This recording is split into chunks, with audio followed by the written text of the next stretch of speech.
and as you fall, Enwin is still on his feet. The rest of you fall and break all of the tables inside of the Cheshire Club.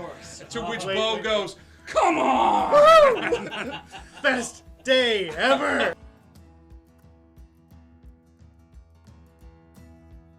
Group, though. He would work with the group because he likes Cass, and that would just be really, really awkward on the battlefield. What? I don't think that's an awkward. Perfect person to protect Cass. I Wait, like what? it. Let's go. I'm still I here. don't need protection. I'm still here. At the... I know you are, sweetie. Chris, It's okay. shh.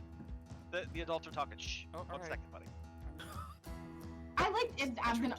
What did Chris you think likes of Cass? I like. Where have you been? Ibs was a little pretentious.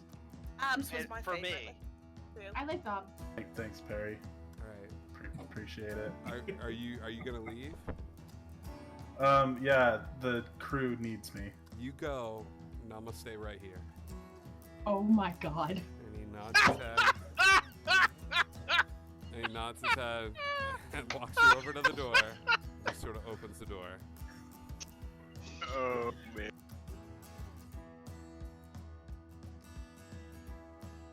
There was mouth stuff poison? Oh yeah. No smell stuff. That came out wrong, sorry. Sorry. I could not laugh. Person has died, Ryan. A little decorum, Death please. due to mouth stuff. Come on. Get over it. I'll go home Smack him now. across the face. I'm like, wake up. All right, you smack Ryan across the We're set up in these stands or floating above the water. Have never seen a ship cross the finish line, but first. And they all watch as the first thing they see is Monkey C. Written along the side of the ship, crossing and backwards. And you have crossed the finish line. Congratulations, crew. You have won the first high lock race for the briefest of seconds. Let them be. Let them love and hurt and change and tell stories and die fighting and pouring drinks and doing the right thing even though it hurts. Just let them be.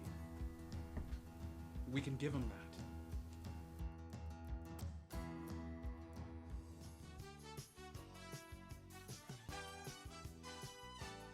What's going on, Indigo Chameleon audience? It's me, your good buddy Scribe, here to remind you of the fun ways that you can interact here on Indigo Chameleon, even when we're not streaming. One, we've got an amazing Discord. Come and hang out with us. We would love to have you there. You can find some inspiration if you need it. There's memes. There's even like fun ways for you to be like the first one to know when we're looking for players for a remote one-shot or a one-shot located here at Indigo Chameleon Studios. So please come and hang out with us on the Discord. We would love to have you. We also have a merch store. Yeah, it's a chance for you, the dear viewer, to help us represent the brand a little bit. There's t-shirts, there's mugs, there's prints, there's shower curtains. So I hear one day you will be mine, shower curtain. So yeah, thank you so much for all your support. And as always, there's always a spot here at the table for you. You are the 7th player at this spot. You can use stream points by clicking that little karma right at the bottom of your screen, right where the chat is, one of those sides.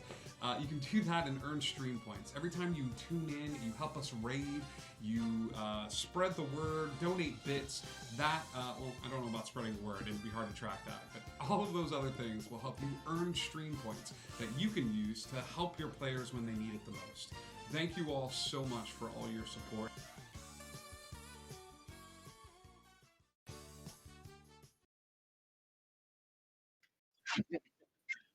Hi! Hi, everybody. Welcome.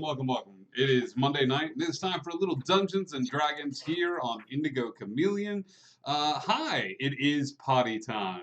Welcome to the Imaginary Friends Part 2 of our epic tale. We've got a few announcements before we get started with tonight's game.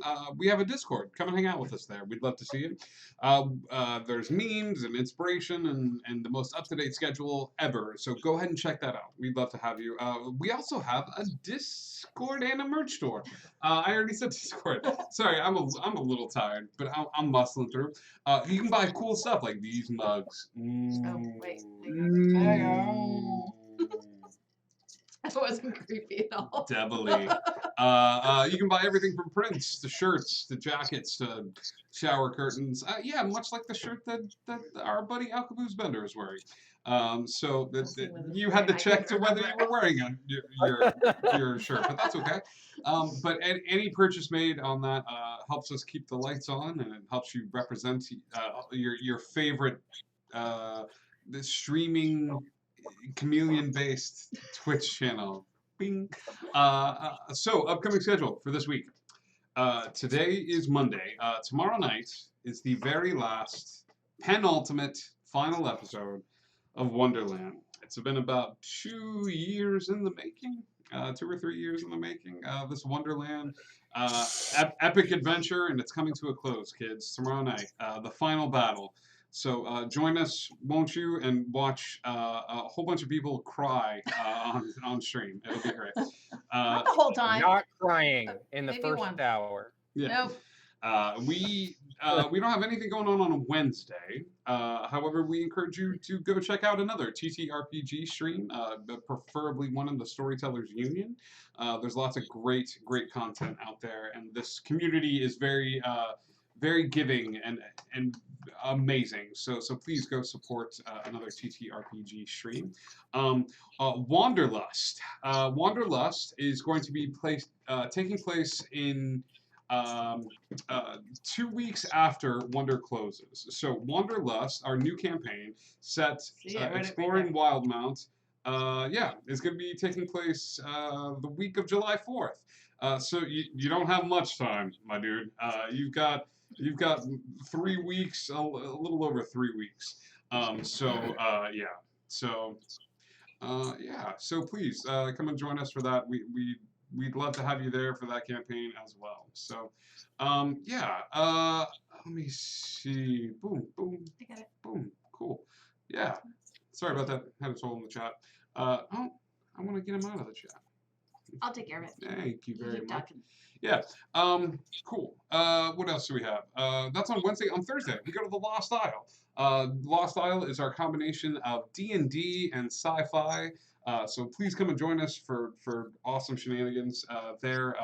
Currently, the group is headed over to the Wild Wild West, and they're going to be fighting some werewolves.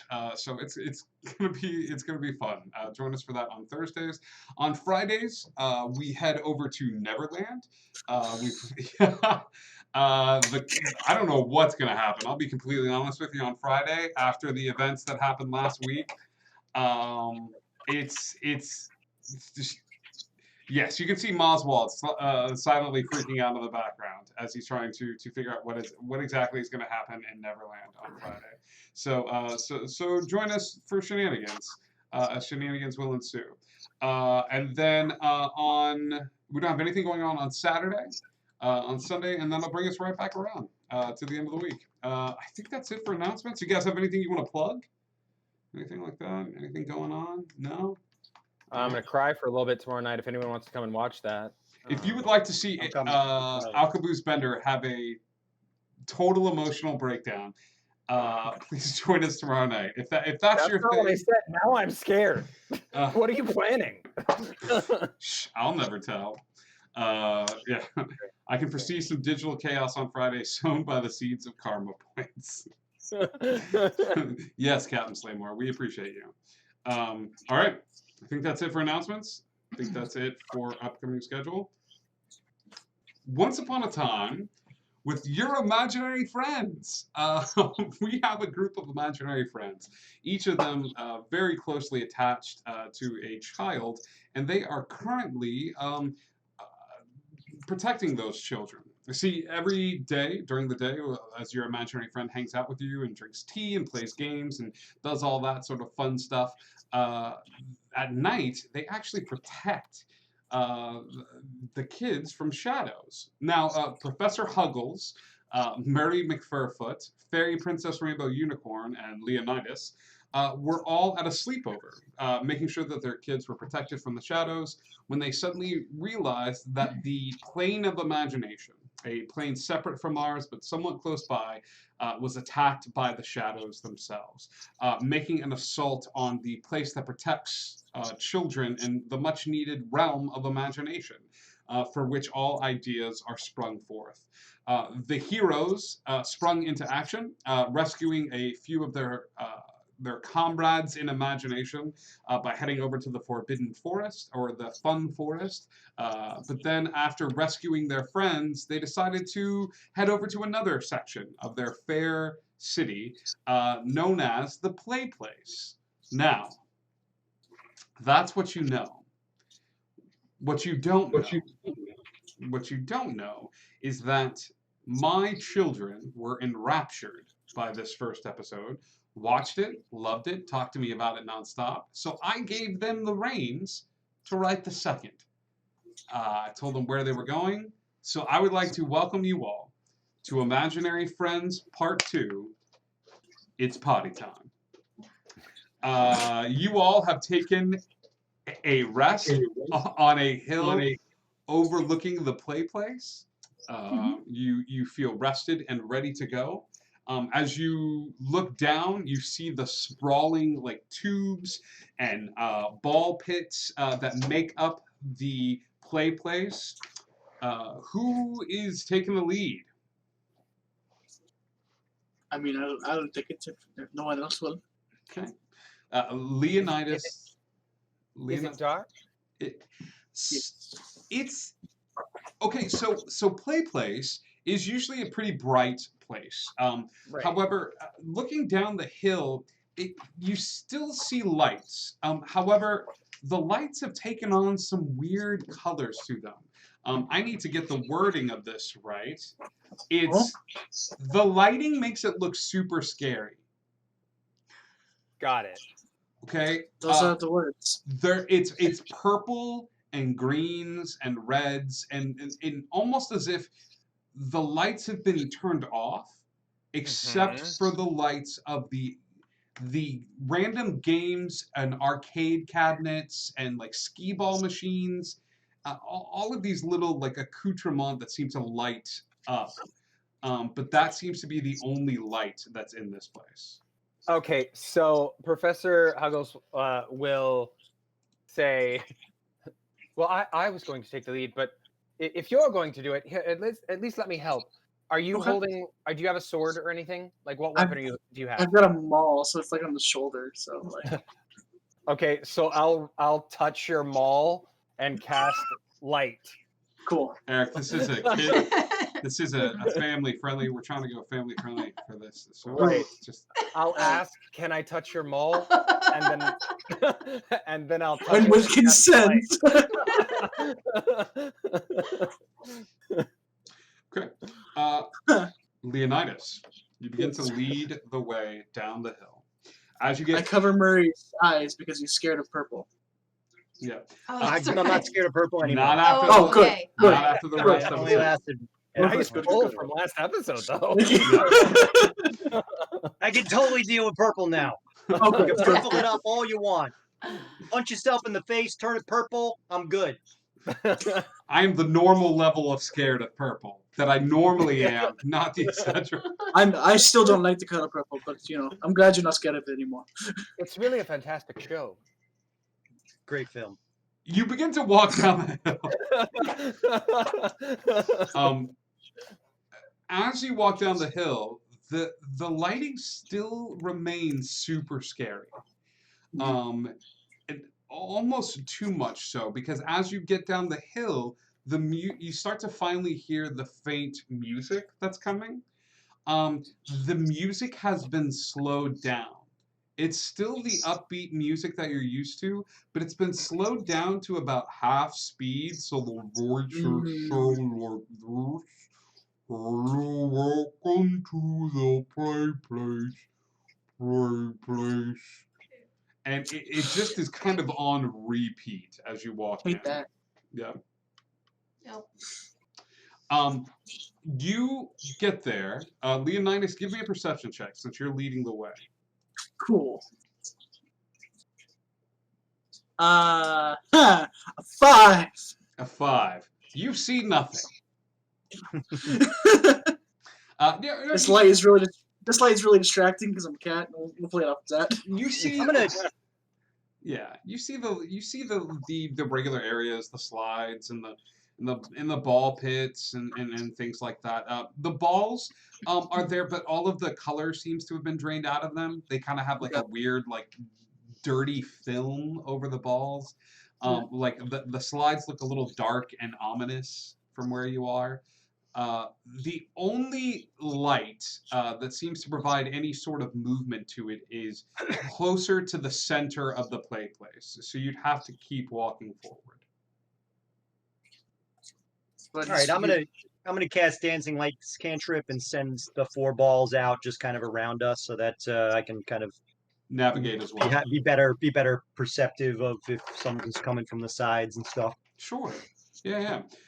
You see, as you get closer and closer to the center of this area, you're walking past the carpet. The carpet that normally is a little soft. You can take off your shoes and go jump around. You guys have hung out in the play place. It's soggy. Like it's uncomfortable. Like there's odd stains, and like it gets your, like if you were barefoot, your feet would get like wet, and you can feel it kind of squishing a little bit. However, you spot a group of your friends.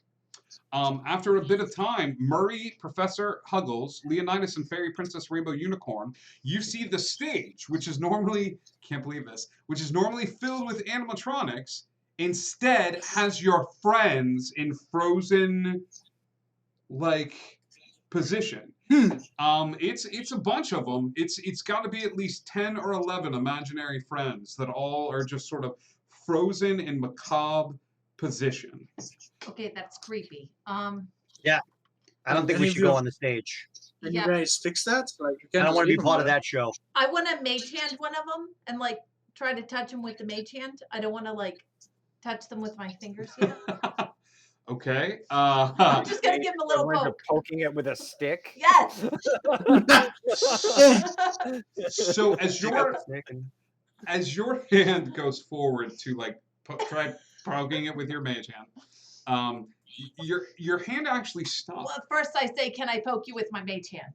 And then okay. Sure. We are teaching. They don't answer because they are frozen. Okay.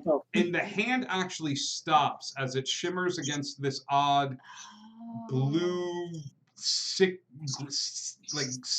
green field of energy, which surrounds the stage. Okay, so it's like a force field. Kind of thing. Yes, Okay. in kid parlance, there is a force field that has been erected around, like trapping in these individuals. So, like, do I just need to break it? Like, that seems pretty simple. You can. You're welcome to look around. Is there what's around us? Is there any like, we got video games or what's around? All right. So Murray, give me if you're looking around you to spot what you can find, this is perception. If you're going to examine the stage a little bit more closely, this is an investigation. So who's ever given me investigation, let me know. Who's ever given me perception to look around, let me know.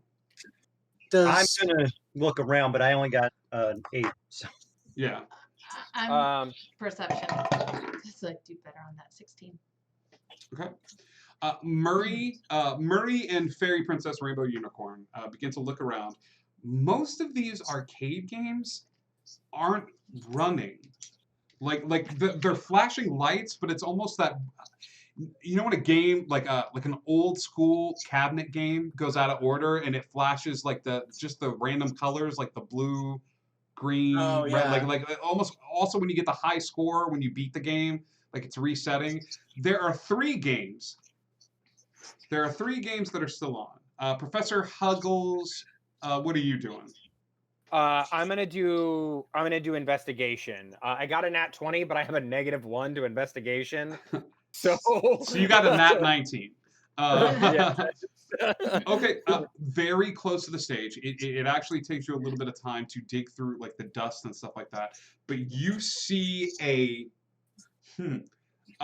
small slot like this big, okay, with the number 6 carved in the slot, like above it. With a nat 20, you would be able to intune that this is a ticket eater. You know, you put your tickets in, and it. Yeah. So, this thing on the stage is requiring 6 tickets, Okay. which you imagine might drop the force field. Okay. I would call everyone over to take a look at it. Okay. And say, it appears we have to win the prize. Well, there's only 3. So there's only 3 arcade cabinets. That's 2 from each one. What games are working? The 3 games that are working are Have a Good Night, spelled Knight. It's Potty Time, with exclamation points, and Dragon Kong. And these are all traditional, like arcade games, like the boop boop beep beep, boop, or these are like other sorts of games, like speedball types of games. Like I imagine Dragon Kong is like an arcade like console type. These are old school games. These are old school games and stuff like that. Cabinets. So, yeah. Okay. Cabinet games. Murray's gonna go over and check out his potty time. Do I need to put a quarter in? So Murray's going over to Potty Time. Who's going with him? I would go saying, Hank was excellent at potty time. He was the youngest one trained. Cool. Well, then I'm taking Dragon Kong. Okay. So before Fairy Princess can head over to Dragon Con, Murray's like, what do? I gotta put a coin in. And Murray hits start game. Like just hits that button. There is a swirling vortex that opens. 1, 2, 3, 4. 4 of you are sucked into It's Potty Time. Each game providing you 2 tickets. Here is what you see in It's Potty Time. You see game start, and it kind of floats in the air above you. And as you look down at yourselves, you're still the same you, but you're pixelated. Like as if you are in the game itself. You are standing in a large bathroom. There are 8 toilets on one side and 8 toilets on the other side. And you see round 1 flash on the screen. At least it's not round 2, right?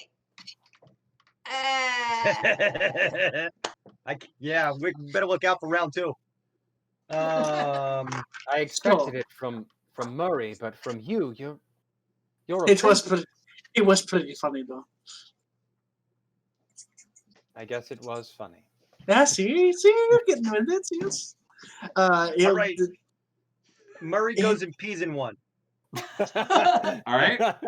Murray, you have 1 through 8. Which one are you going to pee in? Pee in number 1. That's right. You always go pee number 1. You go pee in number 1. Yeah. Murray, you go over to door number 1, which has a big like golden 1 on it. And then you pee in the number 1, and he goes, "Hey, thanks for peeing." And then as you leave, the door closes, and you hear do do do do. I think we just gotta pee and poop in them. I would suggest pooping in number 2.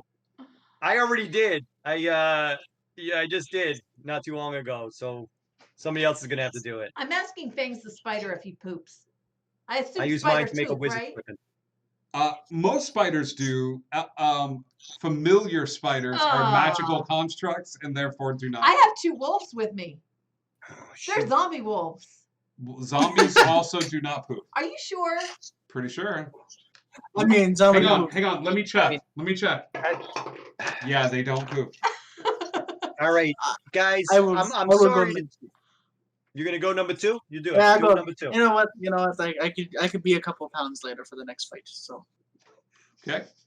Leonidas, you go in to number 2 and you close the door. Yeah.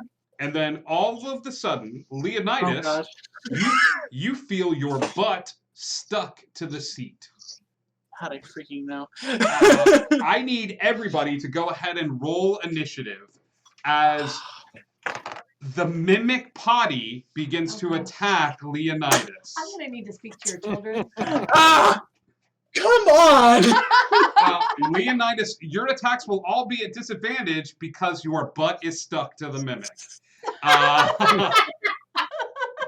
Welcome to It's Potty Time. As like party music starts playing and you have to find... I did not come up with this. This is not anything I came up with. Was this the 5-year-old or the 8-year-old? Both. I don't know who came up with it. Welcome Mimic to Potty Time. toilets. Come on. Okay. This is payback for the Spider-Man bracelet we gave him for his birthday. 20 to 25. 19. 19. 19 for Leonidas. The 20 to 15. No. Yeah, I jumped the gun. Yeah. I got 16. Professor. 15 to 10. 10 to 5. I was a 6. 5. Oh. Fairy Princess. No, actually, the Mimic. Oh. Fairy Princess. And Murray. The Merman. All right. Leonidas comes running out of the bathroom screaming as a creature seems to be stuck to his butt. And he's just kind of moving around and shaking his butt because there is a creature that has grappled onto it. Okay. Absolutely. I'm gonna rage. That's my bonus action. Okay, your bonus action is raging. Let me roll my wild matter. Roll.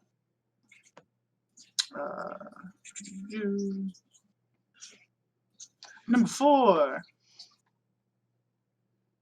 Oh, I got the arcane thing again. So my AC goes up by 2. Whenever a creature is in 10 feet of you is hit by attack, hits you with an attack, they take that damage back as force damage. Perfect. Cool. Yeah.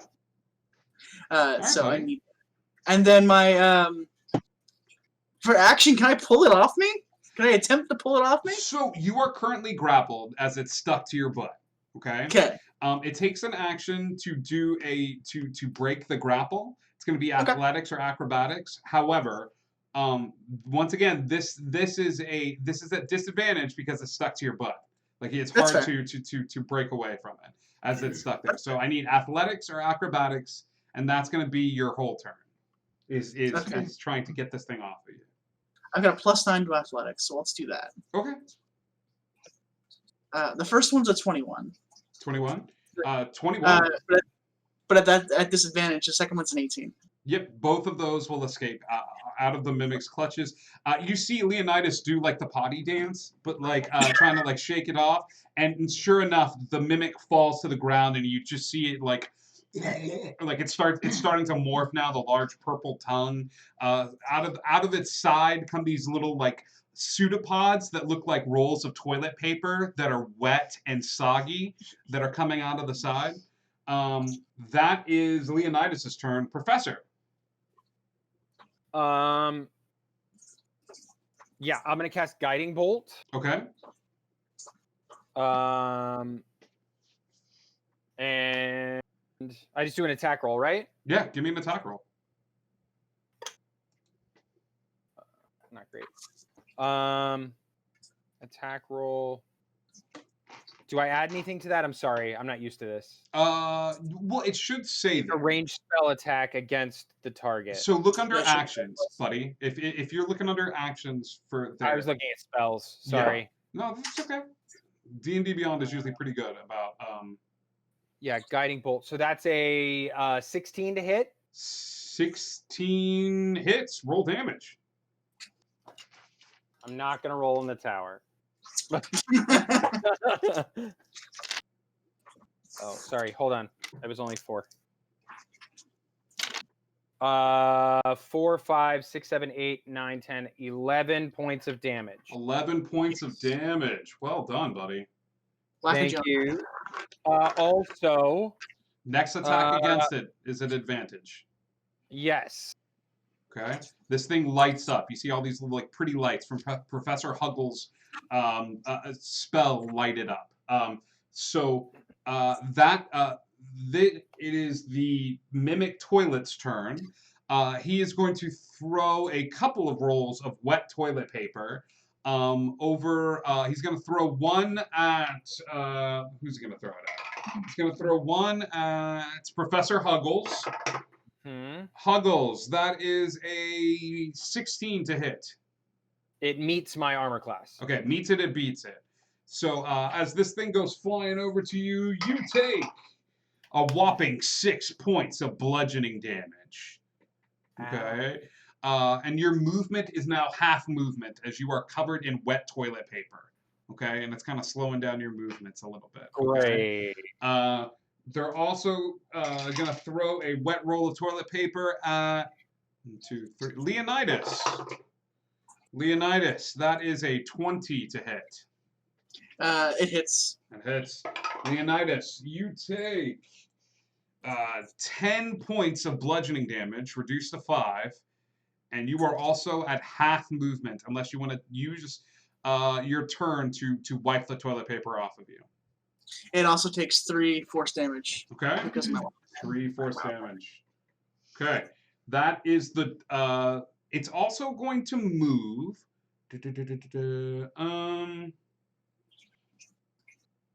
No, it's not going to move. It's just going to sit there in toilet time.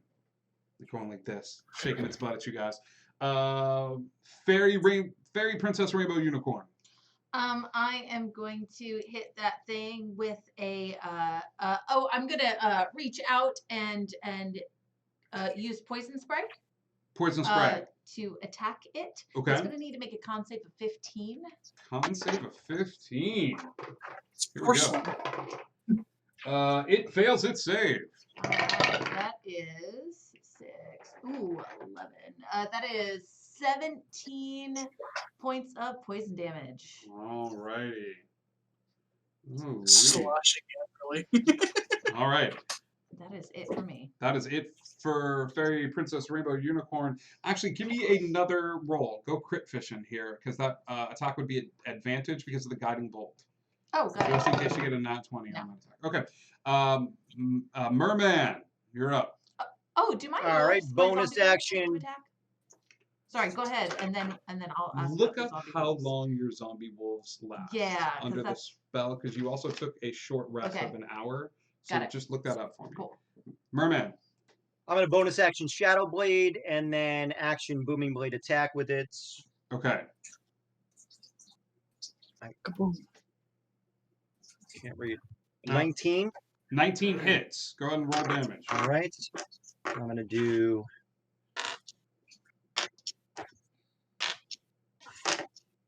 I think that's just 1 hour. 10. Okay, so they're gone at this Yeah, point. 10 damage. 10 damage. Okay, and it only takes that extra damage if it moves, correct? No, it takes 1d8. It'll take 2d8 damage when it moves. When yes. it moves. Got it. Okay. Yeah. Leonidas, you're up now. Oh, yeah. Because it's right in front of me because I pulled it off, correct? Correct. It's within strike. Yeah. It hits you with a little thing of toilet paper, but you should be good to go. And then we're swinging for the fences, bro. Do it. Swing away, Meryl. Let's do 2d20s. First one is a 21. Yeah, that's going to hit. The second one is a 16 hit. Okay. Yeah, that works. Both hit. Okay, and the first strike is 13 damage, and the second strike is 19 damage. 19 damage. The toilet falls to the side, cracking. And you hear, level 1 completed. Level 2. The scene before you shifts, fades out of view, and instead of in a row of toilets, you are now outside. It is very pretty outside. The sun is shining, and before you are 8 porta potties. 4 on one side and 4 on the other. Welcome to Stage 2. It's potty time. How far are these toilets apart from each other? Like, how far are the porta potties like from each other? I'll say they're really close. I had them side by side. Each one is side by side. Would knocking over a porta potty be considered an attack? If I just want to push it over? If it wasn't the mimic. Right. If So it was it's the great mimic. because one by one, can I just push them over, and then the only one I can't push over is the mimic? Correct. However, one might postulate that if you go like this to push a mimic over, and that happens to be the mimic, you are going to fall face first into the part that's digesting. Right, but you. it's my mage hand. Okay, the mage hand. Right, I can't- said, is pushing over a porta potty considered an attack? By Not mage hand. powerful enough. It's not powerful. Maurice, It's 5 pounds. How big? A well, porta it's potty more than is 5 more than 5 Okay, pounds. You're right. Murray's gonna start blasting firebolts at them. He's just gonna start blasting them at one. Okay, all right. At number 8. Number 8's gonna start getting firebolts blasted at him. Number 8 catches fire. I'm gonna go stand between 1 and 2 and say my word of radiance, Hank. Okay. 1 and 2. Go into So flames. knock Or like So- take radiant damage. So God. I got 1, 2, and 8. Okay. I'll go stand between 3 and 4 and say Hank again. 3 and 4. I'll shoot number 7. 7. So it's 5 or 6. All right, blasting 6. 6.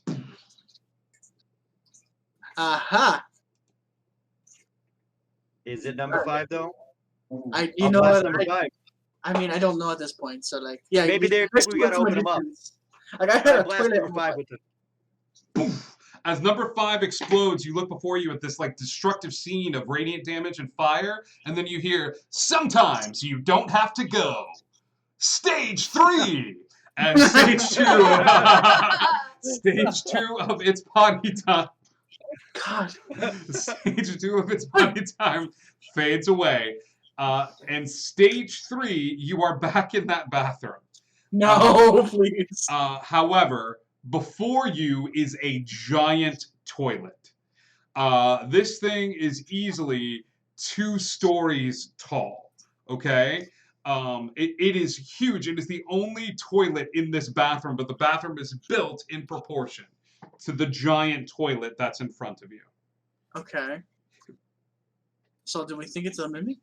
What do we do? Like, I don't want to get mad at it. Or it could be a really big one. Maybe we gotta flush ourselves down it. I don't know. You want to go in the damn thing? Well, no, I don't want to go in it, but you know, what are we supposed to do here? Why don't we try hitting it first? Before we go flushing ourselves down it. Yeah, let me see what I got here. I'm gonna walk over with my mace of disruption and just like tap it. Okay. Professor Huggles toddles over and his big teddy bear self takes his mace of disruption and just gives a little tappy. And as he does, the mace of disruption sticks to the mimic, and our battle begins. We are using the same initiative order. Professor Huggles, you are officially grappled by the mimic, unless you want to give up your mace of disruption. I would say you give it a little tap. So, Leonidas, you are up first. I take it my rage is dropped. Okay. I would let you. I don't think you kind of made an attack. Like you were out there making attacks, so your rage is still up. Unless you want a new surge of wild magic to play around. I was good. I just wanted DM clarification. No, you're good, buddy. I'm not gonna do that. Yeah, he's gonna take a swing closer to the mace and hopefully get hitting it and kind of let him jimmy it loose a little bit. Okay. You're gonna go over as well and hit this thing? Yeah, I'm gonna have to. Okay. Give me an attack roll. Are you doing this recklessly? Sure, why not? Yeah. Yeah. Yeah. Give me 2 attack rolls, big guy. The first one of the advantage is a hard 20. Okay. The second one is a 17 for the first attack. Okay, so it's a hard 20 at advantage. Yep, that Yeah. hits. So that's 13 for the first hit, 13. and then 19 to hit again. Okay. And then the second one is a 19. Yep, 19 hits. And that's 19 damage. 19 damage again. All right, you watch as Leonidas walks over to this giant toilet, and it's just like, bah, bah, like slamming against it, and you just hear this that seems to gurgle up from the toilet mouth. He's gonna poop on you. Professor Huggles. Did my mace release? Your mace has not been released. You are still kind of stuck up against this thing. Okay. I'm gonna cast command. Okay. And say, you will release my hammer immediately, because it's actually Thor's hammer that he stole from an action figure. Okay. Nice. What is the save? It's a 15 of wisdom. Okay, so here's the fun part. Professor Huggles, command, if you read the fine print, you say one word. So this monster hears release. Oh no. Oh no. What have you done, Huggles? It's gonna poop on you. Everybody give me a dexterity saving throw as a blast of what you hope to be water explodes out of this giant toilet and begins to try to push you back as if you were caught in a tidal wave. I'm going to say I love advantage. I'm going to use my DM inspiration that I got from Wolfgang last time. There you go. I rolled like crap, and that's much better. Is mine a regular, or is it a disadvantage because I have hammer? No, you are regular dexterity saving throw. Okay, 7. I got a 21. 21. I have a 6. You have a 6? That makes it right. Oh. My first roll was a 1, and then I got a 17. I got an 8. 8.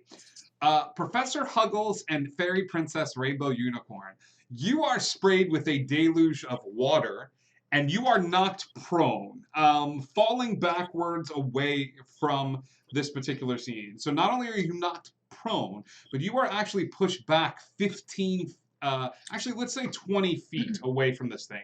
Pushed to the entrance of the bathroom. Okay. Ew. But it does release you, Professor Huggles, and your mace. Okay. Got it. All right. That is Professor Huggles' action. You doing anything with your bonus action? I don't. Everybody's looking okay. Nobody's hurt yet. I think they're good. Yeah, I think I'm good right now because I can't get up during my bonus action, right? No, you're kind of knocked prone for the moment, buddy. You got hit with some water. So all right. It is the Mimic's turn. Murray and Leonidas, you're gonna each take another hit of toilet paper. Leonidas, that is a 12 to hit you. No dice. Okay. Murray, that's a 27 to hit you, pal. Yeah, nothing I can do about that. Yeah, man. That toilet paper is gonna wrap around your midsection. This other toilet paper was like a little wet glob. You don't take any damage from this, but it looks like a giant tongue has launched out from the middle of the toilet seat that you can't see into, and it's kind of wrapped around your body. Okay? Grappled. You are grappled, but connected by this like long kind of tongue. Okay? That is all the mimic can do on this turn. Fairy Princess. All right. 2 questions. First of all, is this mimic like walking around? It's Like, or starting. can it move around? On this turn, it's transformed into this kind of like blobby form, but it still kind of looks like a toilet. Okay, but it can still move, like back and Yes. forth. And Yeah, okay. yeah. And what size creature would it be considered? Like medium or large? Large. Large. Okay. So I'm prone, so I'm gonna use my movement to stand up, and I'm gonna do the same thing I did before. I'm gonna hit it with another poison spray.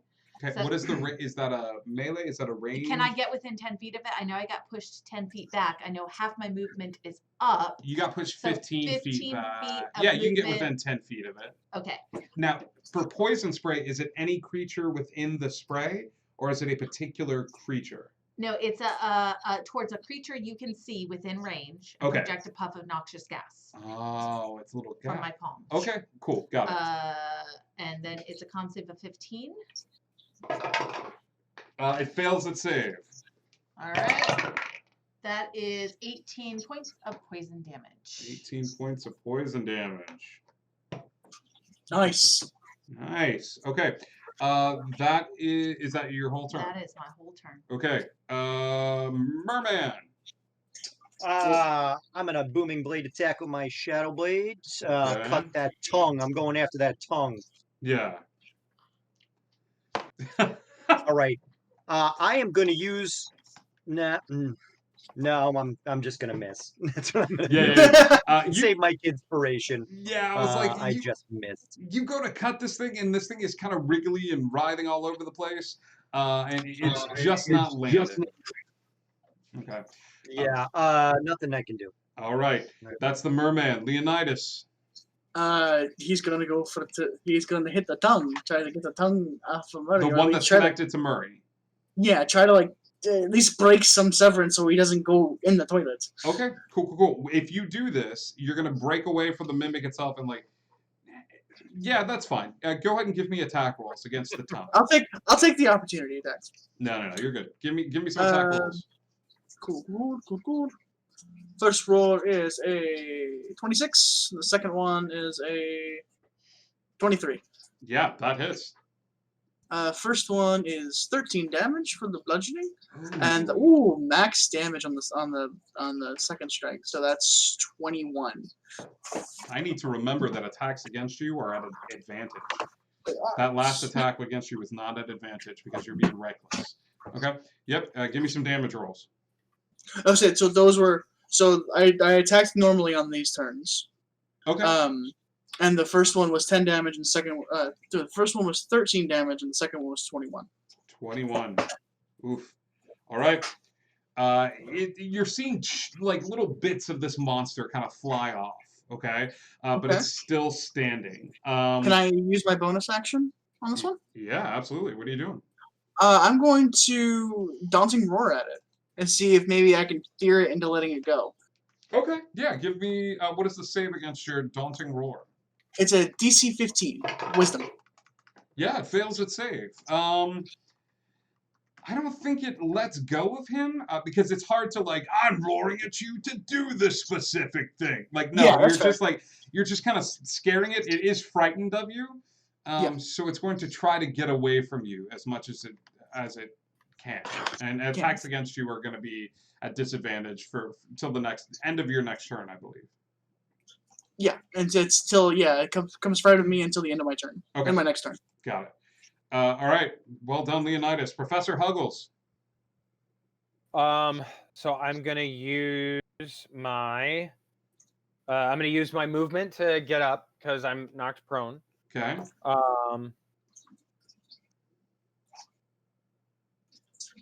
Okay. And then I am going to point at it and cast Toll the Dead. Okay. What's the save on Toll the Dead? Wisdom save 15? 15. It makes its save, unfortunately. Okay, if the target Doesn't take any damage. nothing. Yeah. This loud gong sound comes out, and it just nothing really happens as it makes it through. The tongue has been severed, so Murray, you're okay. But it's going to make 2 attacks now at Leonidas as the toilet begins to like bounce up, and then it's going to try to smash down upon Leonidas. So this is a Okay. smash attack. Leonidas, 17 to hit. Yeah, that hits. All right, Leonidas, you're gonna take.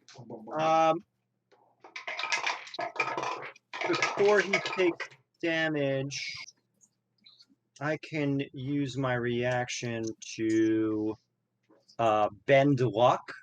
Okay. And give him an extra. Do I take 2 off of that roll? Will that not hit you? What was that? I believe it was It a was 17, so that would be a 15? Which is 1 less than my armor class of my wild magic, so 15 doesn't hit. 15 doesn't hit. That 20 Damn. smashes down. How does Murray bend luck in this situation? I spend 2 sorcery points and It's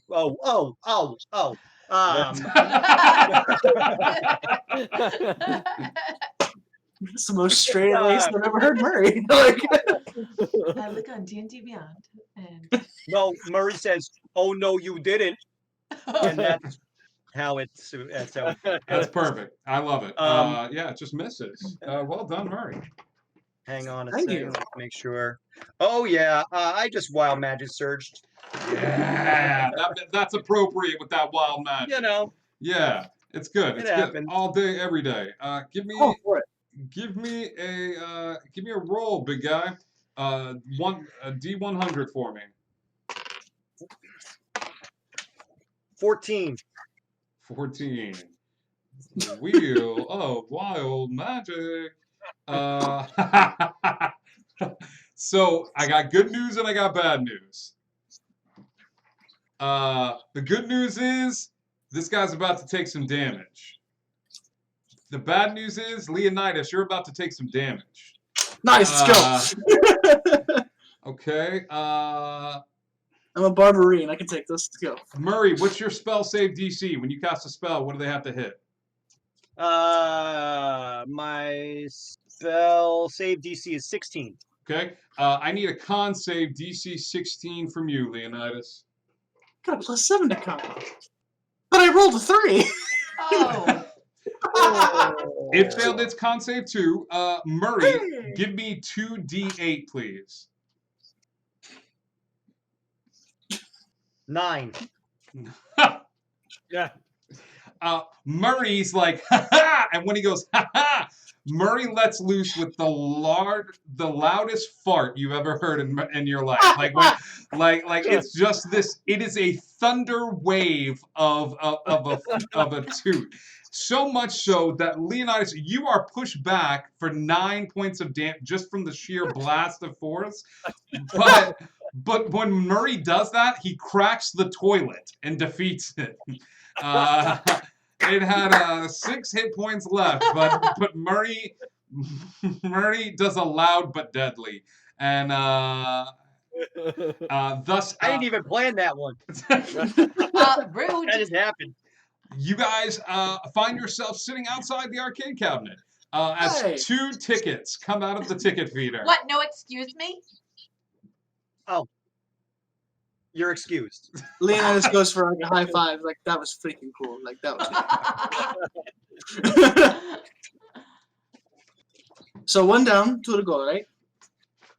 2 to go. Yeah. Speaking of that, one of the games is on its side, and little wisp of smoke are coming out of it.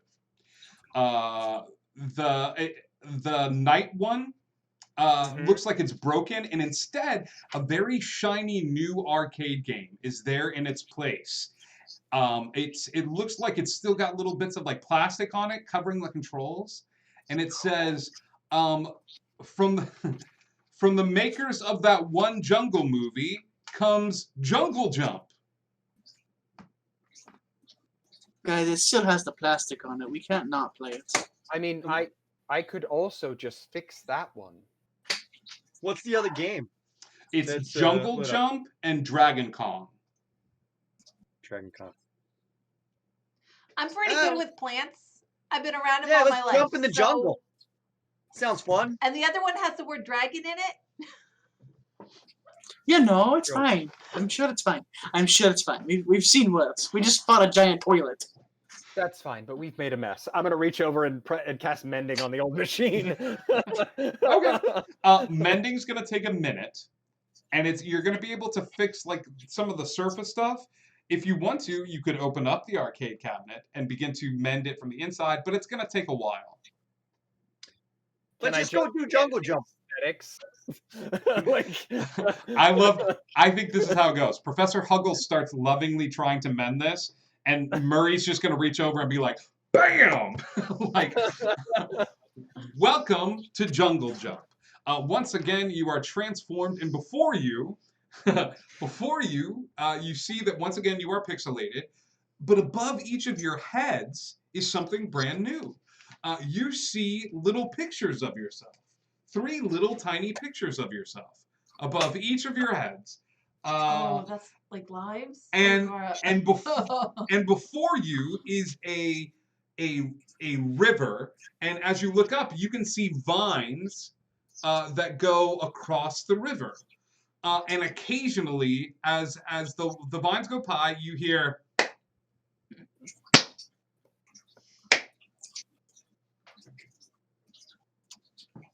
like clapping or just like sounds? Would you like to stick your head over the ledge and look in the water? Who would like to look over the water? Oh, I'm gonna ask Fangs, the spider, Okay. to go peek over the edge. Okay. And I'm gonna look through his little spider eye. Okay. You stick Fang's head over, and an alligator jumps up, clamps onto Fangs, and drags him into the water, and Fangs is dead. Wow. Well, there's an alligator over there. And I'm gonna need about an hour. I won't take it now. I'm gonna need about an hour. So, alligator, vines, river, and we wanted to play this game. This is making the tutorial look a little better. All right, so you swing across the vines. You got to get across the vines to get to the other side, across over the. Yeah, it looks like there's another little like green shady area if you were to make it across the river. You want me to talk to the vines? See if there's a secret to this?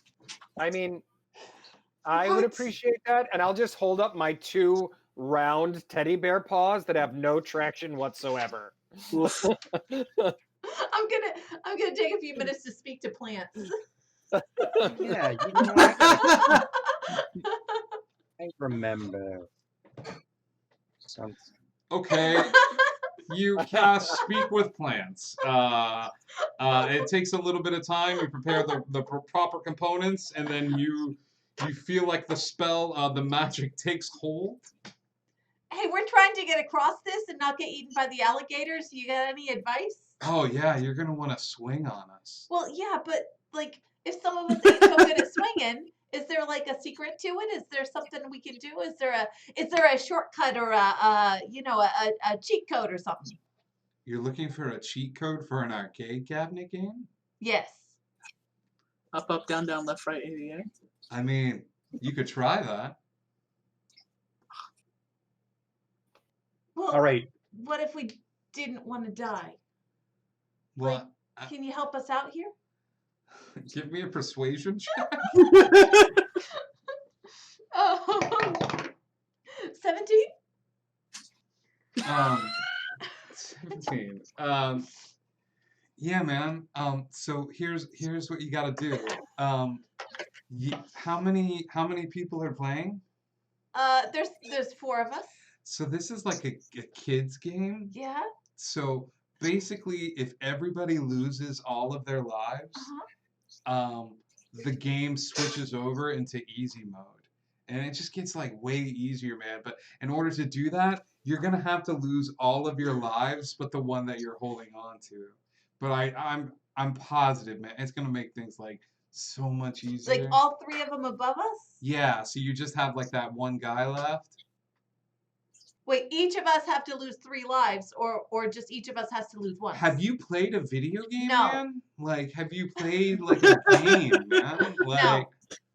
I was like, yeah, you lose all 3, but you still got one last guy left. You just don't Oh. have an extra Oh, man. got it. Those are your extra guys. Now, can I trust you? I mean, as much as you can trust any video game Vine that you've ever talked to. How high up are the vines? You don't see where they start. They kind of go up into this weird like jungle canopy. But the other ones are at.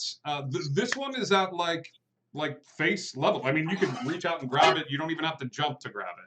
You just got to like build up momentum and jump from one to the other. I got one more All question. right, Murray is gonna back up and then he's gonna run at it, and I have the mirthful leaps feature for my satyr, which Okay. adds D8 to my jump. Ah. So I'm gonna jump up high onto it, Okay. and then and get some momentum going forward, Yeah, man. which doesn't help me too much, but Hey, man. Okay. Something. As you're like, I got one more question. You just hear the vine going wee as Murray jumps on top of this vine. Okay, yeah, I'm about this. You satyrs can jump pretty well. You casting anything on yourself before you do this, Murray? nope. Okay, all right. Yeah, you begin to give me an athletics check, buddy. This is catching from vine to vine. I'm gonna do a collective athletics check for you. 11. 11. I'm gonna give it to you at advantage because of your mirthful jumping, pal. That's not better. Murray's like, guys, it's easy. We just do this. And Murray jumps really high and grabs the vine and then slides all the way down. And a crocodile just goes, ow. And then Murray's back on the platform with you guys, but he's got two guys above his head. I guess I got to get to the last life to do it. Screw it. I'm doing it again. You just jumping Do you want in, or me are you to- doing the vine? No, I'll try the vine again. Do it for the vine. if I can Yeah, get give me an if I can get athletics across check. the hard way. I'm gonna stand by the by. Like, All right, the that's box. better. 16. 16. Murray manages to get a rhythm. He's like jumping from vine to vine, and he gets all the way across to the other platform. And you just see you see the alligators do this like thing where they come out of the water and they do a little dance, and then they go back to swimming in the water. Oh my God. Huggles, you're gonna have to go at some point. Hang on. What was your question? Oh, I was gonna say, if we can get across the, I don't even know how I'm talking now. If we can get across without using the vines, does that count? I mean, man, I just work here. I don't run the game. I don't even know how that would work. Okay. All right. I'm just a sentient vine, you know. Okay, so what I'm gonna try to do then is I'm gonna try swinging across, but just as I get ready to swing across, I'm gonna try to distract the alligators. So I'm gonna throw down a card for my deck of illusions, like down, and then run and swing across, so that the illusion springs up like while I'm swinging. That way, just in case I fall, maybe the alligators are distracted. Okay, you're gonna throw a card, Yeah, for the an illusion. illusory card Yes. into the water in case you do fall. Right. Okay, Who knows? great. Yes. Got it. No, I'm about this. Okay. What do you go ahead and throw a card into the water Oh, I need to. and let me pull know my what deck you up. throw. Yeah. So you guys see Fairy Princess Okay. gearing up to run across, and before she goes, she kind of flicks a card outward into the water. It is a 9 of diamonds, which is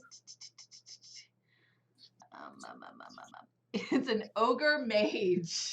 You see this ogre mage with an obviously fake like beard that hasn't been spirit gummed on correctly, like dressed as Gandalf, being like, "You shall not pass," and he's like reaching out, and the alligators look very confused. And that is a 9. Okay. So the good news is the alligators do not jump up as Fairy Princess runs over, grabs the vine, and then like immediately slips into the water. The bad news is the piranhas eat her instantly. But the alligators do not touch her. They are paying too much attention to the ogre in the water, but the piranhas eat her up. And then you just hear this boop, boop, boop, and she's back up on the platform, but she's only got 2 lives left. Well, You always like throw you in next time, like just to grab you and just drop you in there. wait, you want to throw me across the, just like Yeah, do it we can't- with the vines? Just toss me across? yeah. Yeah, do it. Give me an athletics check, Leonidas.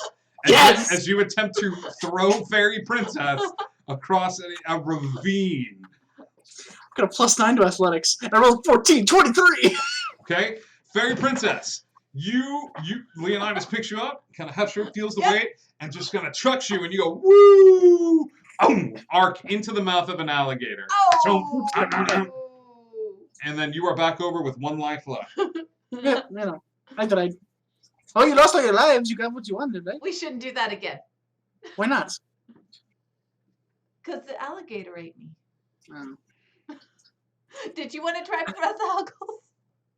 Not particularly.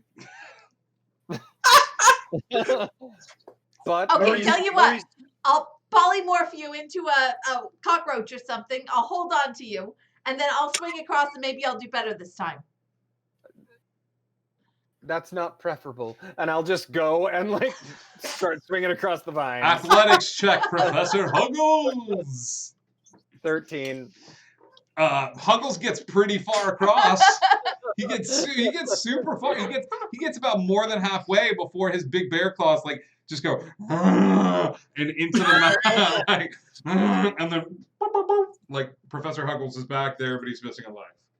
oh, come on. You guys have never played the Florida's Lava, and then Leonidas will just use the vines.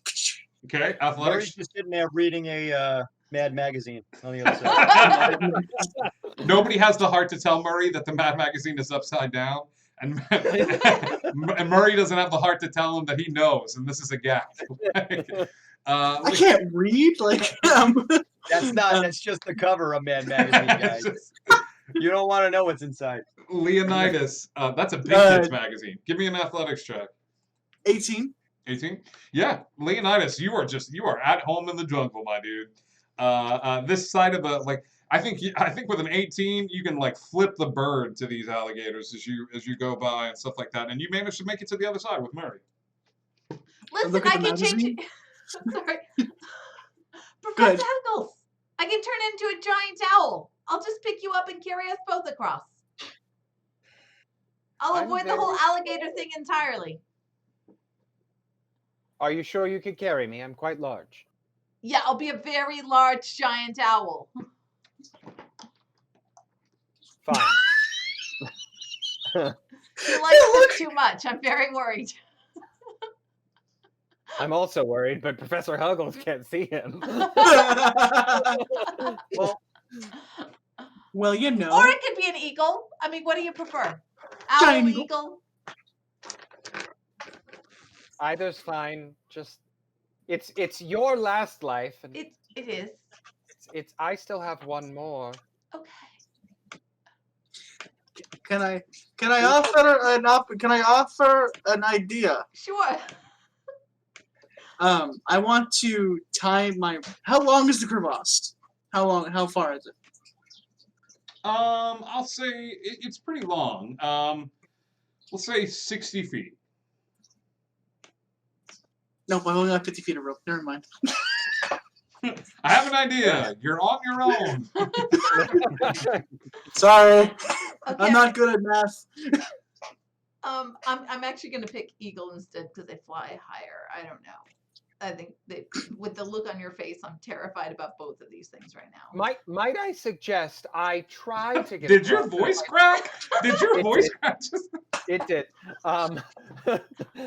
There's also like a pile of buttons underneath Professor Huggles that have just appeared miraculously while watching everyone else die. Did you just put buttons? No, and I'll just push them behind a bush. Giant eagle form.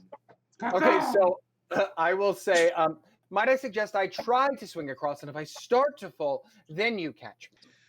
Professor Huggles, a bugbear weighs on average between 250 to 350 pounds. Where does Professor Huggles fall within that weight? I mean, probably right in the middle. 49 pounds. 300 pounds. Okay. Yeah, right in the middle. Let me see if I can. A giant eagle's carrying capacity is their strength score, the number, times 15. 16 times 15. I can't do that. As in the my head. giant eagle picks up Professor Huggles and begins to fly majestically over the water, the giant eagle begins to slowly sink towards the water. So, Giant Eagle, no. you have a decision to make. You can let go of Professor Huggles and make it to the other side. Can I grab a vine and start swinging as I see us losing altitude? While she's carrying you? I mean, I would try. Okay, yeah, absolutely. Give me an athletics check. You're going to give me a strength saving throw. All right. Oh, I'm so good at those. Nope, the giant eagle might be better. I failed. I'm just going to okay, go ahead and Giant say Eagle's I better than failed. me. Yep. That's a 7. Okay, so this is what happens. You see Fairy Princess losing altitude, and Professor Huggles is like, no, and grabs the vine, and then the giant eagle's like, ah! And you guys both get wrapped up in this vine, fall into the water, and are immediately devoured by alligators and piranha. Fairy Princess Rainbow Unicorn is on the path with no lives left, and Professor Huggles, you have 1 life left. Well, that didn't work. Murray's crocheting now. Tell you what, I I got 1 guarantee I can get across. Do you think you can handle this? I mean, listen, I can guarantee I can get across. Intelligence check for me real quick. I've got an automatic nat 20 that I haven't used yet. Okay. But the intelligence check was an 18. Everybody on the platform needs to be at 0 lives for the game to switch over to easy. I know. That's because I got an automatic 20. I was okay, confused. but your way saves you. Right, The I other know. I wasn't finished yet. Okay, I got a guarantee I can get across. I got just a little bit of luck that I can just like tap into if I need to. Now I can guarantee you this, but I'm gonna need to turn you into a cockroach.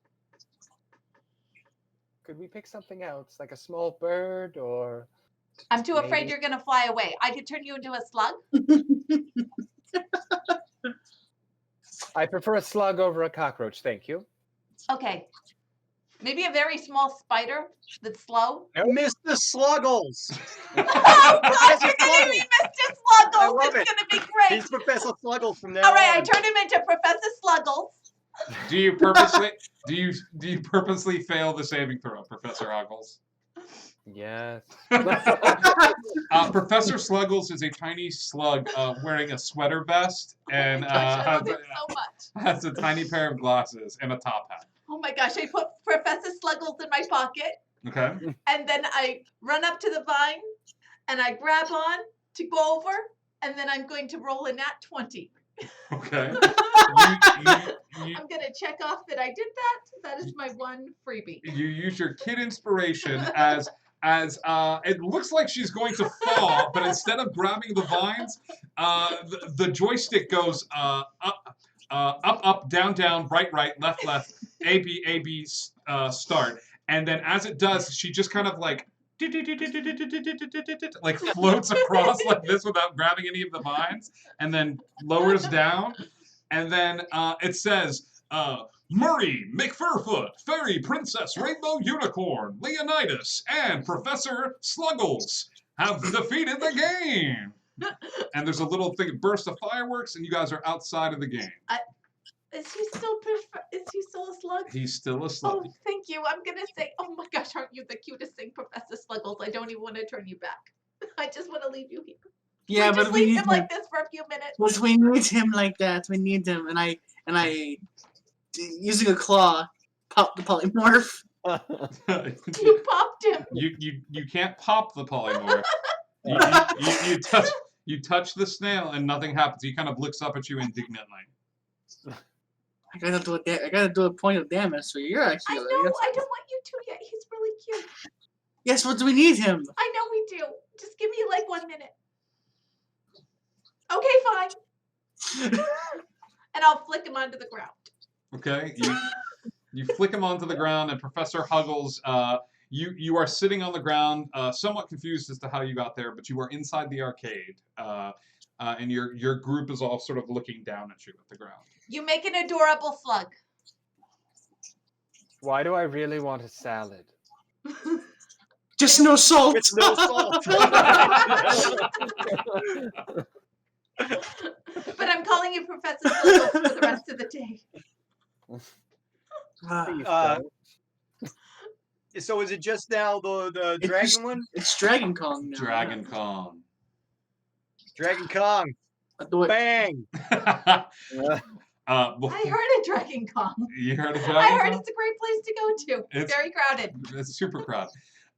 You manifest in the game Dragon Kong, and this is what you see. You see a sprawling tower that's sort of open-faced in front of you, okay? With stone ramps leading up, a little area where you can jump to another stone ramp, and at the very top of it is a dragon.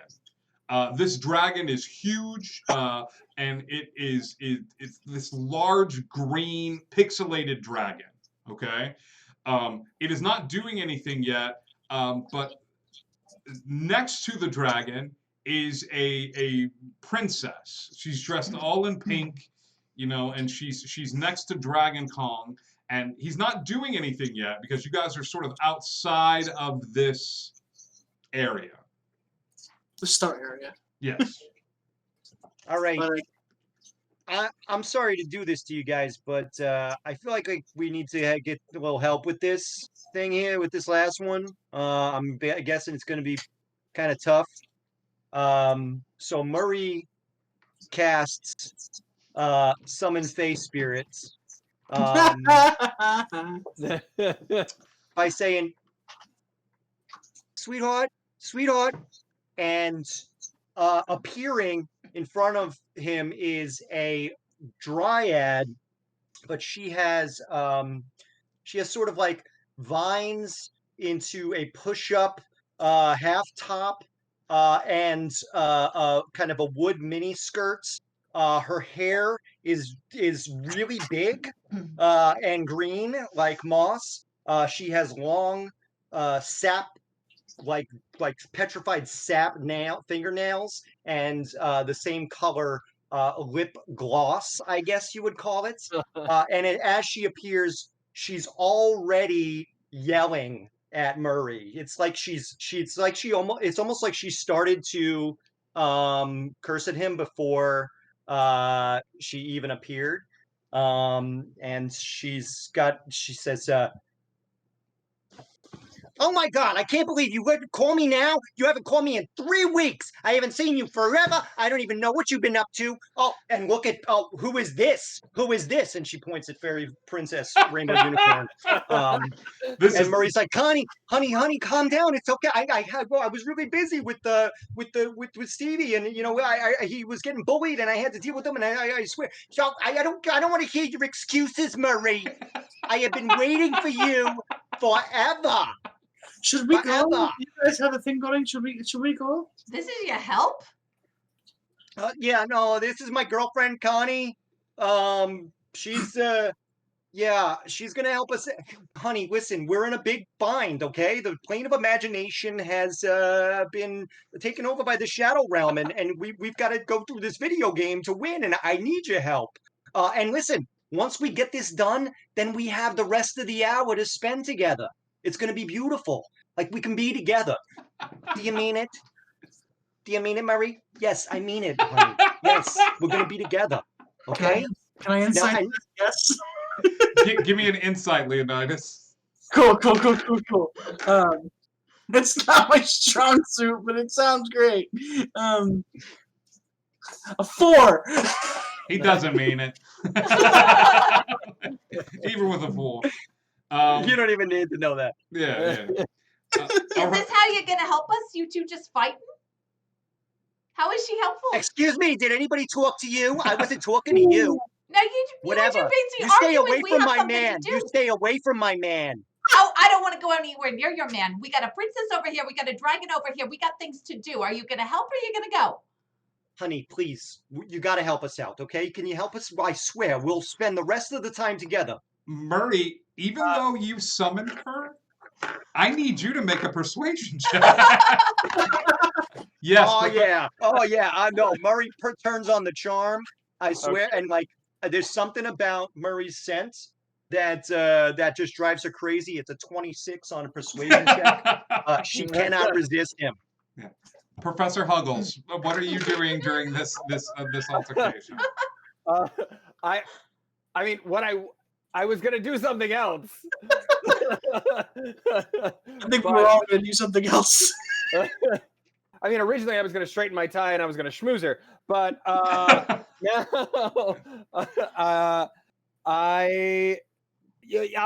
I'll just say, you know, your name was Connie, was that correct? Yeah. Your gentleman has been very helpful, and that shade on you is so lovely. What shade is that? Is that amber? It is amber. Yes. Yes, Oh my gosh. I thank you very much. I worked You're very welcome. hard on it. I really know. did. And I sit around all pretty all the time waiting for him, but he never shows up. He never calls. I know, but isn't there some joy and anticipation? I suppose you're right. Yes. So if you could just help us along here, the sooner we're through, the sooner Murray comes home. All right, let's do this. Let's go. Indigo Chameleon. In all games across the board, there is a spell that allows most casters to either summon a Fey spirit, a celestial spirit. Kung Furious has set the bar. All of you are allowed this spell if you provide the voice and characterization for whatever spirit that you have summoned. You can use it. You can use it. I encourage you to use it, but you have to come because this is great. Normally it's me playing Connie, but this is way more entertaining for me. Connie doesn't even wait for you guys. I think Connie has the ability to face step her way all the way to the top of this thing. She does, and she takes out this axe, and you see the dragon sort of turn and be like, "Wait, no, the game hasn't. Like the game didn't even start yet because you guys didn't step on the platform." But just like that, you guys are outside of the game. You know, where Connie, gives Murray a hug and a kiss, and then as she's hugging Murray, she's over Murray's shoulder. She's looking at Professor Huggles, and she just goes, and he's just gonna go, "Oh, shopping. We could go shopping." you have the tickets needed. You all have the 6 tickets. You have completed its potty time. As you gather the 6 tickets needed to bring over to the cage and place them in. You know, amber's just a fancy word for orange. Actually, they're quite different. Amber's much darker. It's got a lot more red in it, you see. Burnt and also orange? It's got a shine and Thank you, sweetheart, sweet hairy boy. I'm very uncomfortable with what just happened. I just want to like a very note. I'm very uncomfortable with what just happened. You made the barbarian cringe. Congratulations. Who's gonna put the tickets in? Murray does it. Okay, Murray, you head over to the cage and place the tickets inside. As you do, a new the force field drops around the cage, and you see a new group of imaginary friends all sort of coming to life and thanking you profusely for what they've been able to, for being able to release them. For time's sake, we're gonna do this. This group of imaginary friends composed of anthropomorphic creatures and things of that sort all offer to go to the last place. You guys took care of the water area. You took care of 2 others. They offer to go to the last if you want to head to the center of the city and figure out what exactly is causing all of this nonsense. There's a town square that's at the center of everything. You guys have been kind of on the outskirts of it the whole time, but they offered to head over to that area as you head over to the town square. All right, you guys take the space place. All Go right. knock it out. They leave, nodding at you guys, wishing you nothing but good luck. If you would like to take a short rest, I'll offer this again. This is the last time to do so. I would like to take a short rest just so I can give you guys.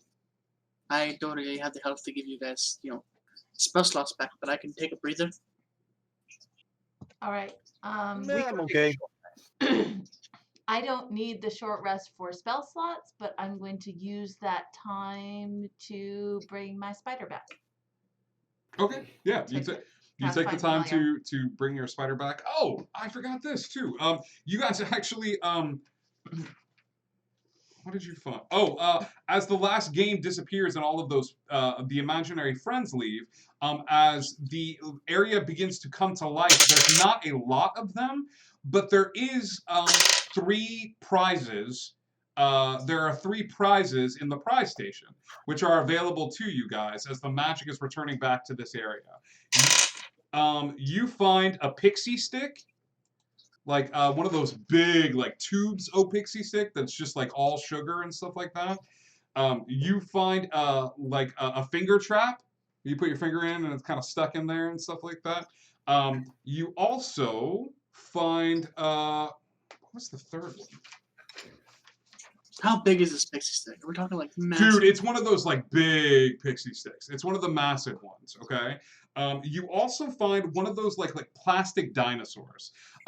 Mason's got it. The pixie stick is a single use of the haste spell, okay?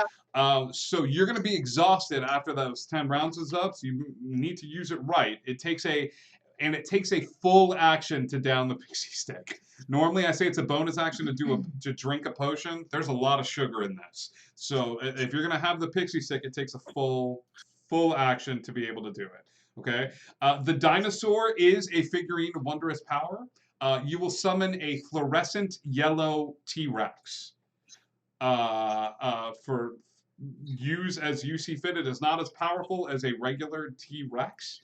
But you can summon it and it doesn't last for a particularly long amount of time, but if you needed it, you got that too. So you got the figurine of wondrous power, the pixie stick, and the finger trap.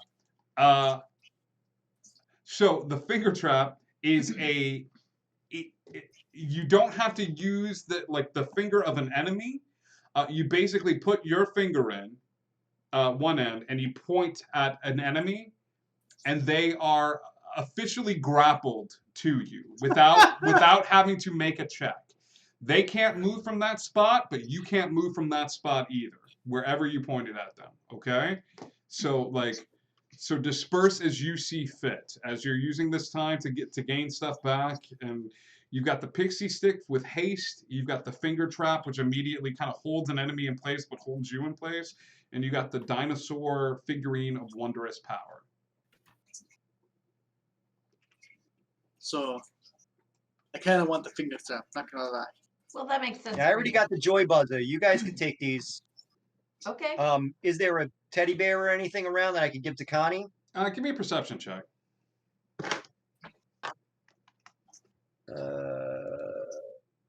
13. You don't know if it's the universe responding, or if it's like, because this is the plane of imagination, you kind of feed it with ideas. As you're searching around and stuff like that, you don't find any teddy bears, but on your last little bit, you find some shelving with some stuffed animals, and you see something that says like brand new, and it's Professor Sluggles.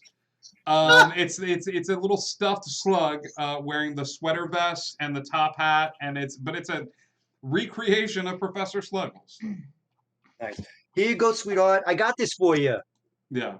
Oh, thank you, darling. You're the best.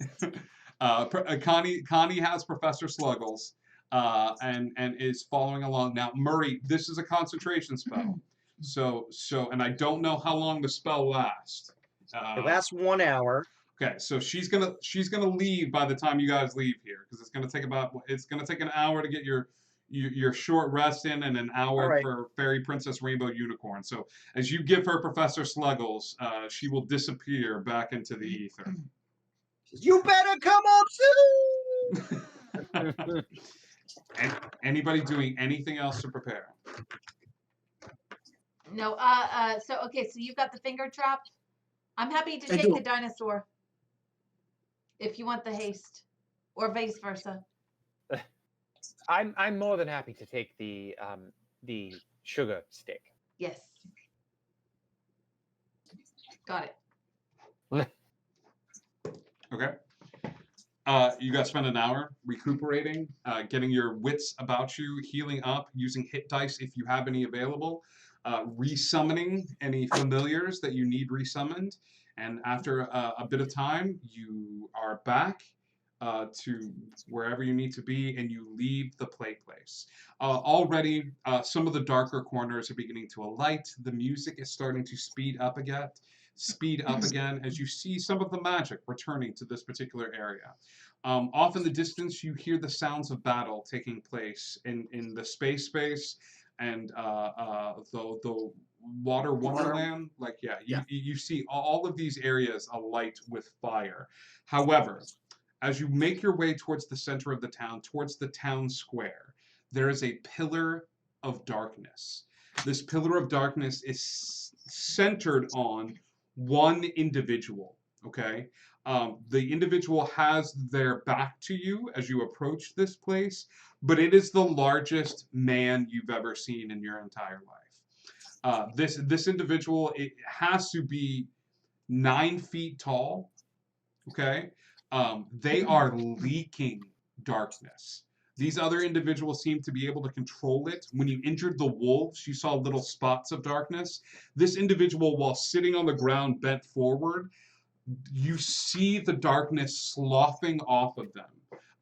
It's just pouring into the ground. It's seeping into buildings. Like, this individual is radiating this sadness that seems to be coming off of them. Leonidas will take his maul off, or his stick that he got from Lily, and then look over to Professor Huggles. Goes, "Can I get the lights? Because I think we're going to need it." I'll reach up and cast light. Okay. The light barely cuts through this darkness. So much of it feels like beating back a torrent of water as the light is doing its best to maintain it so that you can see through this, but it's almost a liquid. It's gathering at your feet, it's flowing past you and outward to the plane of imagination. Do you want to do the talking this time, buddy? You got something witty? You got something witty for the tall man? Are there any objects around? Any things around? Perception check, Murray. Yes, sir. I don't do the whole talking thing well. That is a 17. 17. So town center, much like other parts of the area that you guys are from, is actually this is going to be a deep pull, but I think you might get it. Do you remember Playmobil? Do you remember like the little like signs and stuff like that? So it's fully sized, but it's Playmobil. The stop signs that are all there, the working stoplights, everything is just kind of stuck in place because you could rebuild the town and then put it back together. So it's all think random garbage cans, plants with planters in them, but all of them have a very blocky Playmobil sort of look to them. However, this guy is sitting at like the crossroads for this main area. He's just sitting in the middle of the street, back to you guys. Just staring almost at the ground. I'm gonna cast animate objects on some objects. I can do up to 10 objects. Mediums count as 2, large count as 4, huge count as 8, and then they have different stats for them. But yeah, I'm gonna animate some objects. I'd say and get some Playmobil blocks to mess them up. Yeah, I'd say that most of these count as medium. I would say like I'm thinking like in terms of creature and stuff like that. You can summon 10. So 5 of them. 5 of them. Yeah, you got like So 5 medium objects. 5 like what looks to be like garbage cans or mailboxes and stuff like that. That just kind of like Yeah, each one has 40 hit points, 13 AC, 10 strength, 12 dex, plus 5 to hit, 2d6 plus 1 damage each. Do you roll initiative for them, or do they go on your initiative? They go on my round. Okay. I'm gonna let you keep track of this and let me know what they do here. Okay. I think we should talk to him first. We did like really kill his son. I don't think he's gonna want to talk to us. Ah, that's a good point. I mean, we could Like- still try Like talking to the him. Rock'em Sock'em. We can get the Rock'em Sock'em robots. I mean, I could invite him. However, I don't think it's a bad idea for us to go and at least try a little parlay. Not that. I'm gonna turn and start walking. Hey, fuck face! Murray just yells out. Hey, so Professor Huggles, when you say you turn and start walking, do you start walking towards him? Yeah, I would have taken a Okay, step or two. so as you take a few steps for him, Murray from behind you goes, "Hey, fart face!" Oh gosh. And he is going to stand up to his full 10 feet, 9.5 feet of height, and turn around and stare at you. Okay, this dude is big. He is bald. He is covered in swirling black tattoos that look like they are moving, starting at the base of his head and going down his body and just wriggling and writhing on his body. As he turns around to face you, his eyes are no longer white. He has no irises. Like they are just like darkened pools. He stands up and picks up a piece of the concrete, rips it out of the ground, and just holds it at his side and swings his arm back and forth like this as like the concrete comes up in his hand. What is it? Good. You see, you're damaging the area. This is a very important area to the children. I mean, imagination's very important, and you are infecting it. Could you stop, please? 18 to hit. Does that hit? That hits. Okay. That slab of concrete that was dragged up out of the ground, the blocks, goes flying in the air right towards Professor Huggles. Huggles, it's bad, my dude. Huggles. I'm gonna use my. Sorry, I'm gonna use my feature again. My Tides of Chaos. Oh. No, Ben Luck. Ben Luck. Do you get that back on a short rest? It's just 2 sorcery points. Yeah, I just you use can 2 sorcery points. Yeah, yeah, Tides yeah. of Chaos is only one. So spell. boom, boom, and that will add. That'll take 2 off for that roll. What did I say? 18. 18, 16. Does a 16 hit? 16 meets my. Still hits, All Murray. right, buddy. Murray, you Let's try. roll the shot. Yeah. Wait, do I get a bonus action here? You do not. This is a surprise attack at you. Never mind then, I got nothing. Huggles cool. gets hit hard. Okay? As this slab of concrete hits him and it breaks into a bunch of pieces, like Huggle, you see these blocks striking against him, and you know this area. You know that this is based around the imagination of kids, but this concrete hits way too hard to be blocks. Okay? Professor Huggles, you take 22 points of bludgeoning damage from this slam of concrete that just slams into you. As he is infuriated by the words that Professor Huggles says about we have to do this for the children, we're protecting the children. Like this, it's too much for him. I need everybody to go ahead and roll initiative for me. I'm using my reaction. It is reaction is symbiotic entity, so I'm gonna use that reaction. Symbiotic entity is When you roll the same thing twice with advantage. Yeah, I'll double check. I thought it was as a reaction, but maybe I'm misreading it somewhere. I'll figure it out Yeah, no worries. if it needs to be an action. To awaken it. Oh I no, believe it's said, it's yeah. one action. I misremembered. 20 to 25, kids. 20 to 15, kids. 15 to 10, kids. 13. 13. I got a 13 as well. How many people got a 13? No, 3. Okay, Three, all 13? 3 of you roll off. What did you get, Leonidas? I got a 10. Okay, great. I rolled the same thing twice. Do we add our 7. roll off? You Or just- don't add Yeah. anything. Then I got a 19. 17. 3. All right. So it's going to be this guy, Professor Huggles, Murray, Fairy Princess, and Leonidas. That's me. That's you. He looks very angry. And he is going to immediately cut the distance to where Professor Huggles is. Okay? Professor Huggles, you see him take both of his hands and do this like barbaric scream out into the air, and the dragon, the darkness kind of pulses with him a little bit when it does. Leonidas, you recognize this as a form of raging on his part. Okay. However, this is a creature of my own invention called a shadow barbarian. The shadow barbarian flexes with the darkness, and it's going to just, using its fist, it's going to pummel into you, Professor Huggles. That's a nat 20 on the first one. Okay. Yep. You're within 5 feet. You're within 5 feet of me, right? No, he walked away. He walked away.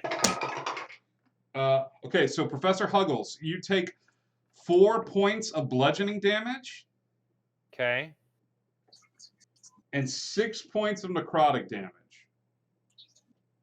So 10 points damage. 10 points damage for the first attack. Okay.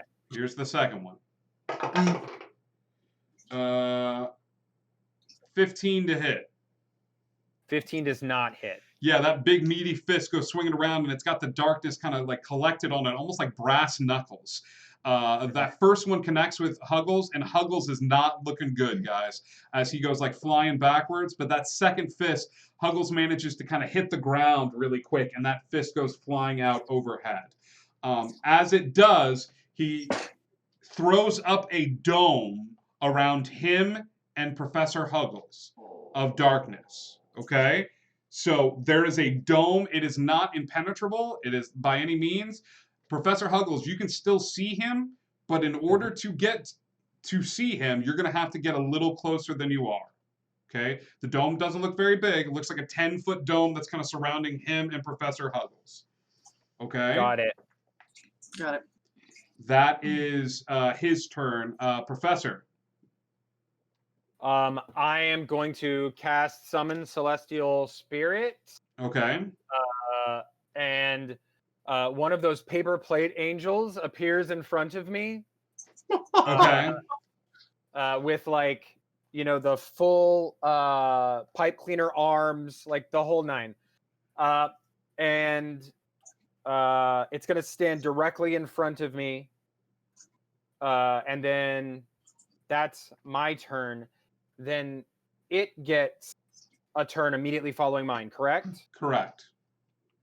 Okay, it's going to, with one of its pipe cleaner arms, reach back and touch me and do healing touch for 2d8 plus the spell's level.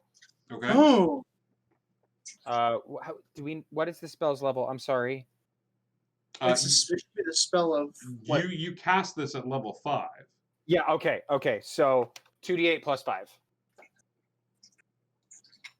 Get that healing back. You need it, buddy. 5, 8 plus 5. So 18. 13. Oh, 13. You get 13 points of healing back, buddy. There you go. And then I don't have to take an action to command it to do something. You do have to use your bonus action, and I think you told it to heal you. You would have said, like, Correct. please heal me, please heal me. Like, yeah. Right. Okay. Okay. That's it. Professor Huggles and the Angels' turn. The weirdest cop show from the 70s. Murray, your turn, buddy. Big old dome of darkness in front of you. All right, I got my garbage pails are heading in. I command them to go in and attack the big guy. Okay. So they're all gonna go right in and go after him. Murray in the trash gang. Murray and the Trash Gang. My second favorite All kids right, show. I've got 215. All of these attacks are at advantage, Murray. Oh, all of them are at advantage. Yeah. So All right. roll those 5 attacks and then roll the five new ones. And just Well, I mean, I've got some pretty good rolls here. I got 18, 17, Yeah. 21, hit. 2 15s, and a 7. And wait, a 7, 12. 12's So not going to hit. the other ones will. The All other right, ones so will. then I re-roll that one, and that's a 17 plus 5. So there's All those will hit. all of them will hit. That's a lot of damage. Murray in the I'm gonna have to use. I'm gonna need a dice roller for this, so I don't have to roll like 5 million. How about this, Murray? While you're rolling this, is this what you're doing with your bonus action? No, I mean I'm just that's what they're doing on the turn. But don't you have to tell them what to do? Like you give them an order? Yeah, I make it. I give it an order. So I guess that's my bonus action. As a bonus action, you can mentally command these creatures. Okay. So yes. So that's my bonus action. And then for my action, I guess I'll try to hit it with a firebolt or. Okay. Are you going inside of the little dome with your buddies? No. Okay. So you're not going to be able to see them then. You sent these guys inside this little like darkened dome. Okay. Right, and said to go hit it. Go hit them. Yeah. Hold on. Let me get this dice roller going. Fairy Princess, you're up next. I needed to identify whether or not it was Avenger or Defender whenever I summoned my Celestial. It's a Defender. I'm going to guess Defender. Yeah, but I didn't say it, so... Thank you.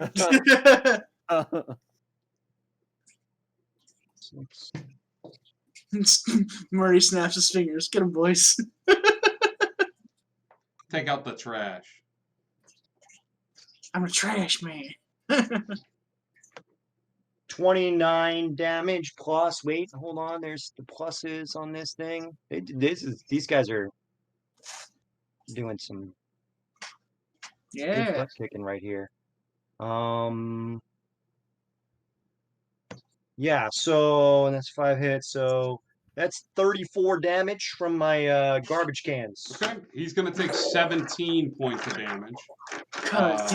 Because he's raging. But you see the garbage cans kind of surrounding this guy and boom, boom, boom.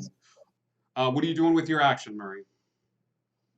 All right. I think I am gonna run into the thing and I am gonna slap him on the back with my joy buzzer. Give me an attack roll. Uh-huh. The good old athletic butt slap. Oh, that's 8 plus 8. That's 26. 26. Is there a... Let's see if there's a save for Shocking Grasp. Nope. No. And it can't make any reactions. So. Yeah, give me 4d8 of lightning damage.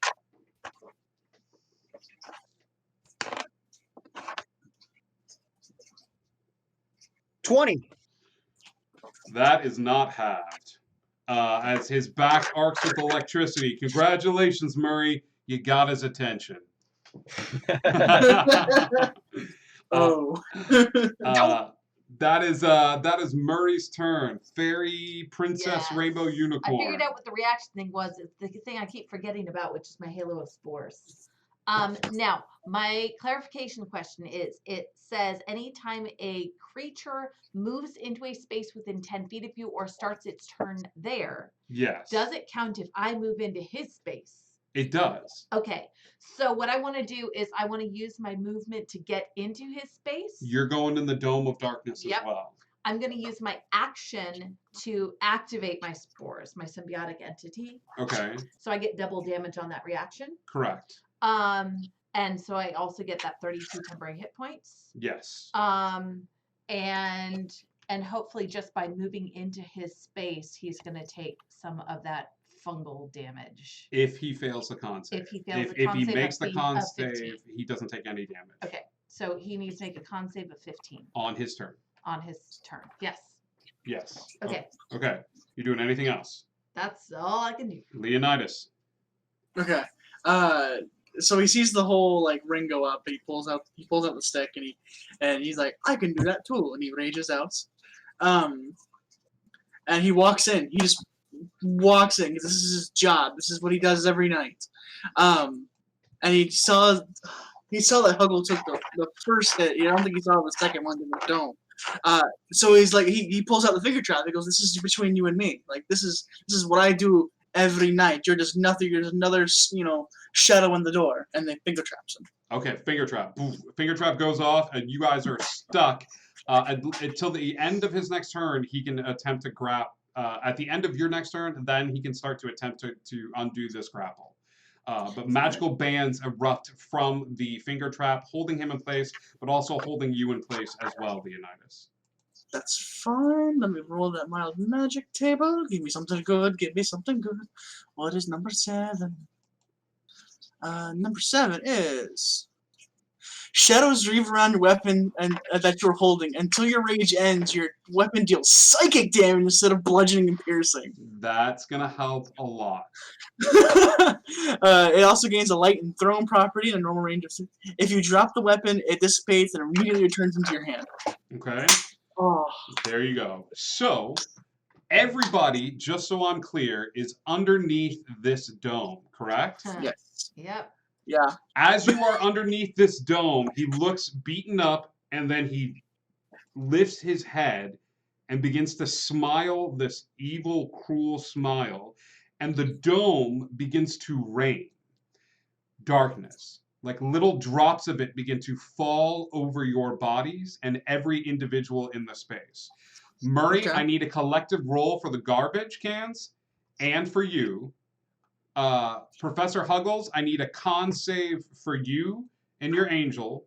Everybody else, just give me the con save, please.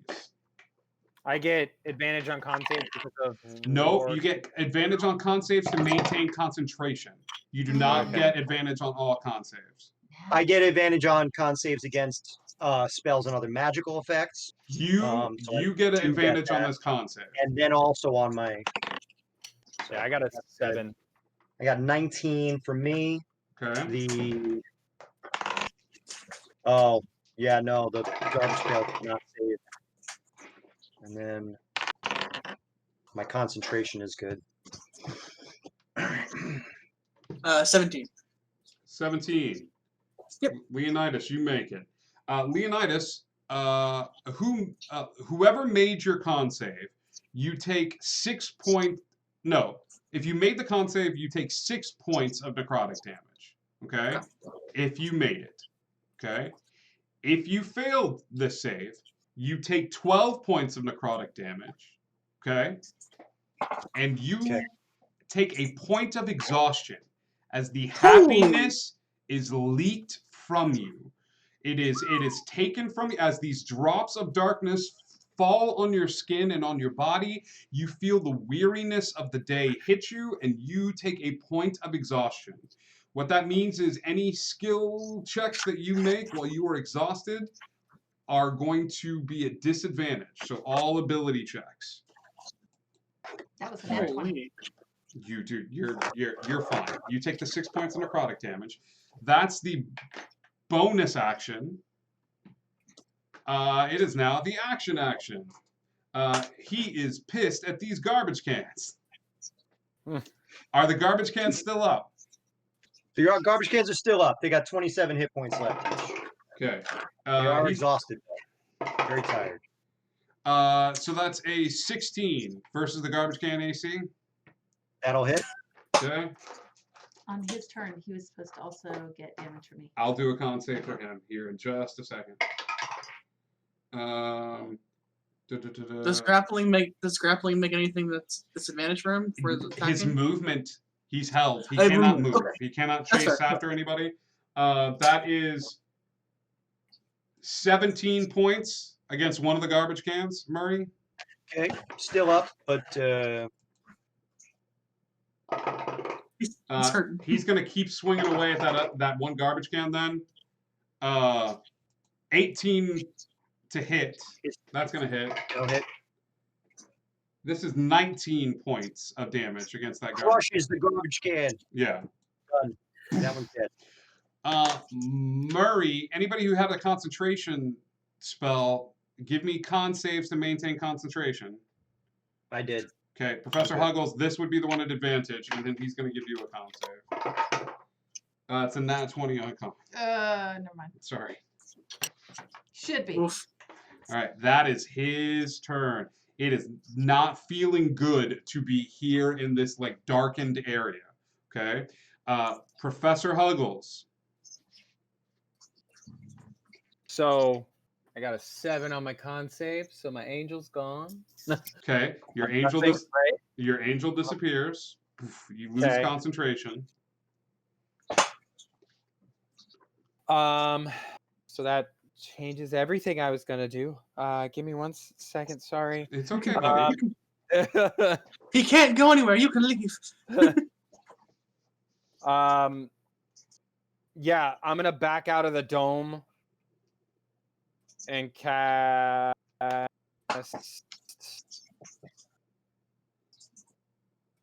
Wait. Yeah.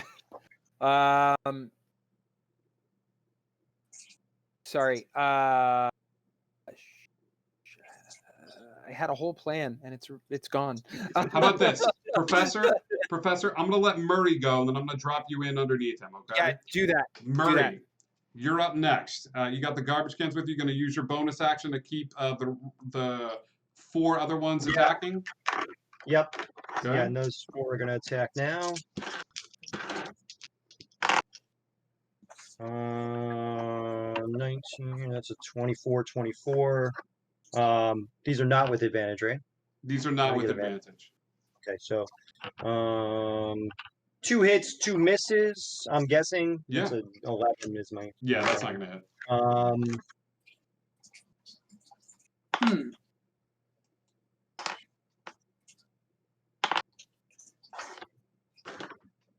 $16 points they do. 16 Oh points. no, yeah, 16 points they do. Okay. Murray's gonna lift up his satyr goat leg and toot a ray of sickness onto him. Okay. Nice. What's the save on Ray of Sickness? So it's a to hit, and it's 20 to hit.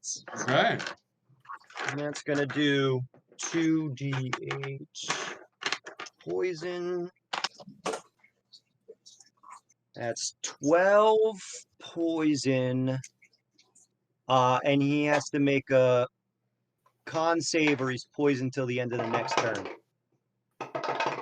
Con save DC 16. He even at advantage, he fails. He fails his con save, so you see him turn a sickly green color as he is poisoned. My toots are stinky. And then Murray's gonna get out of the dome Right. while the garbage can stay in there. Murray, you got to take an attack at of opportunity from this guy. Oh, all right. Murray, that's a 21 to hit. That's gonna hit me. That's gonna hit you. Can I use Sentinel on an opportunity attack? You can't use. I don't know. You tell me. Tell me about Sentinel.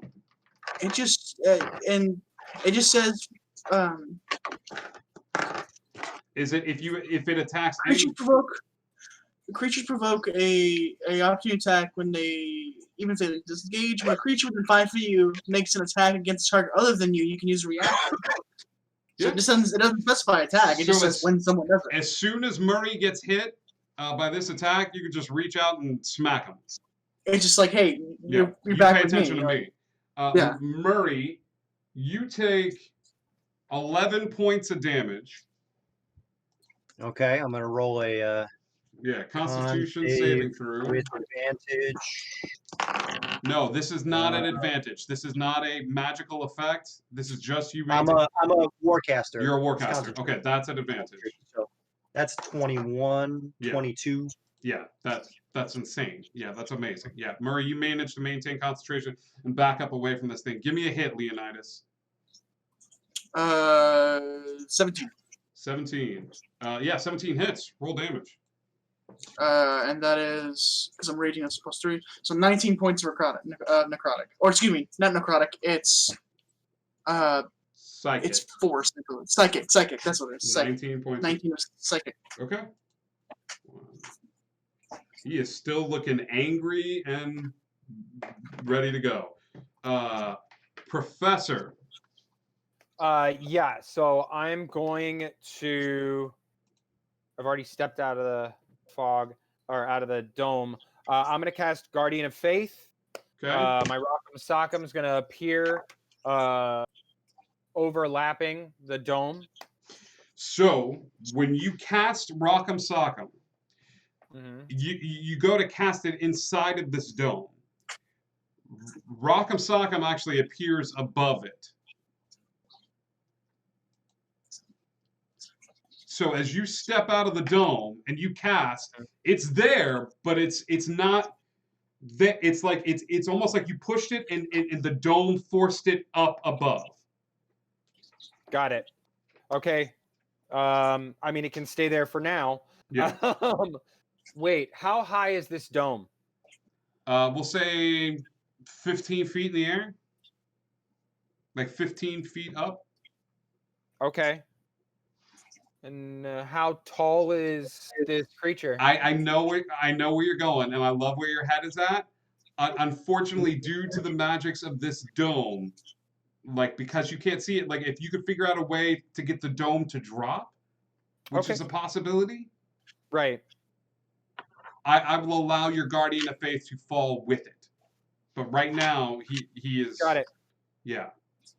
Okay, then I am going to use my other action to eat the pixie stick, or use my action. No, wait, I can't do that. I'm gonna use my bonus action to cast. You can't. It's got to be. You can't do that. You've already cast one, so one needs to have a bonus action. Sorry, it's only a cantrip. You're learning a cleric, dude. This is a good thing. Yeah, it's great for Wanderlust. It's not so great for imaginary friends.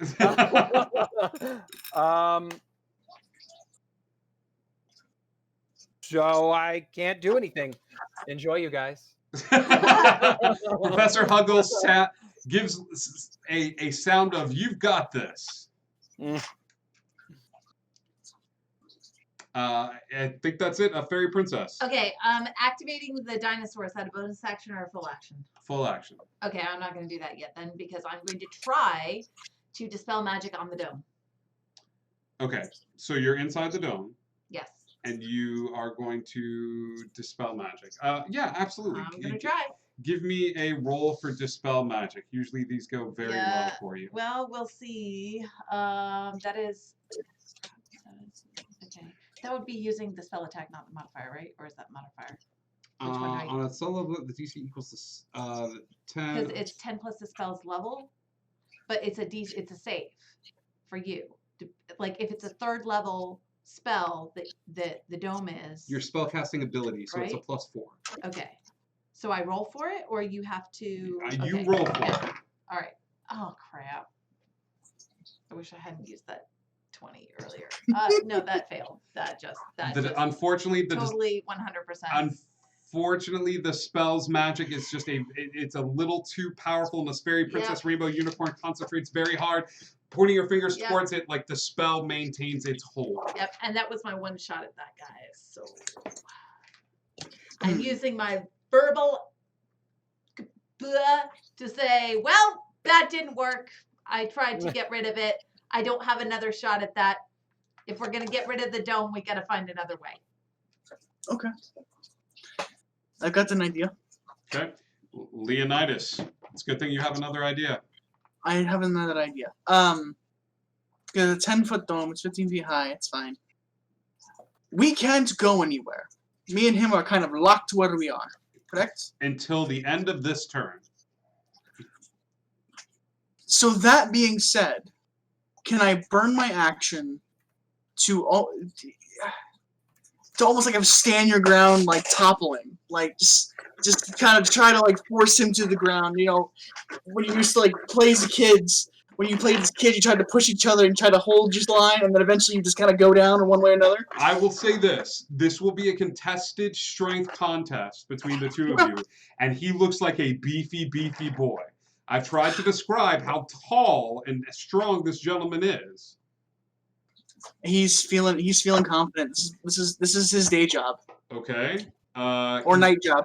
Contested athletics checks from the two of you as you try to topple him to the ground. Okay.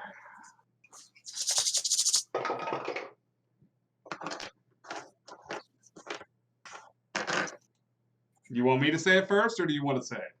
I got a 24. I also got a 24.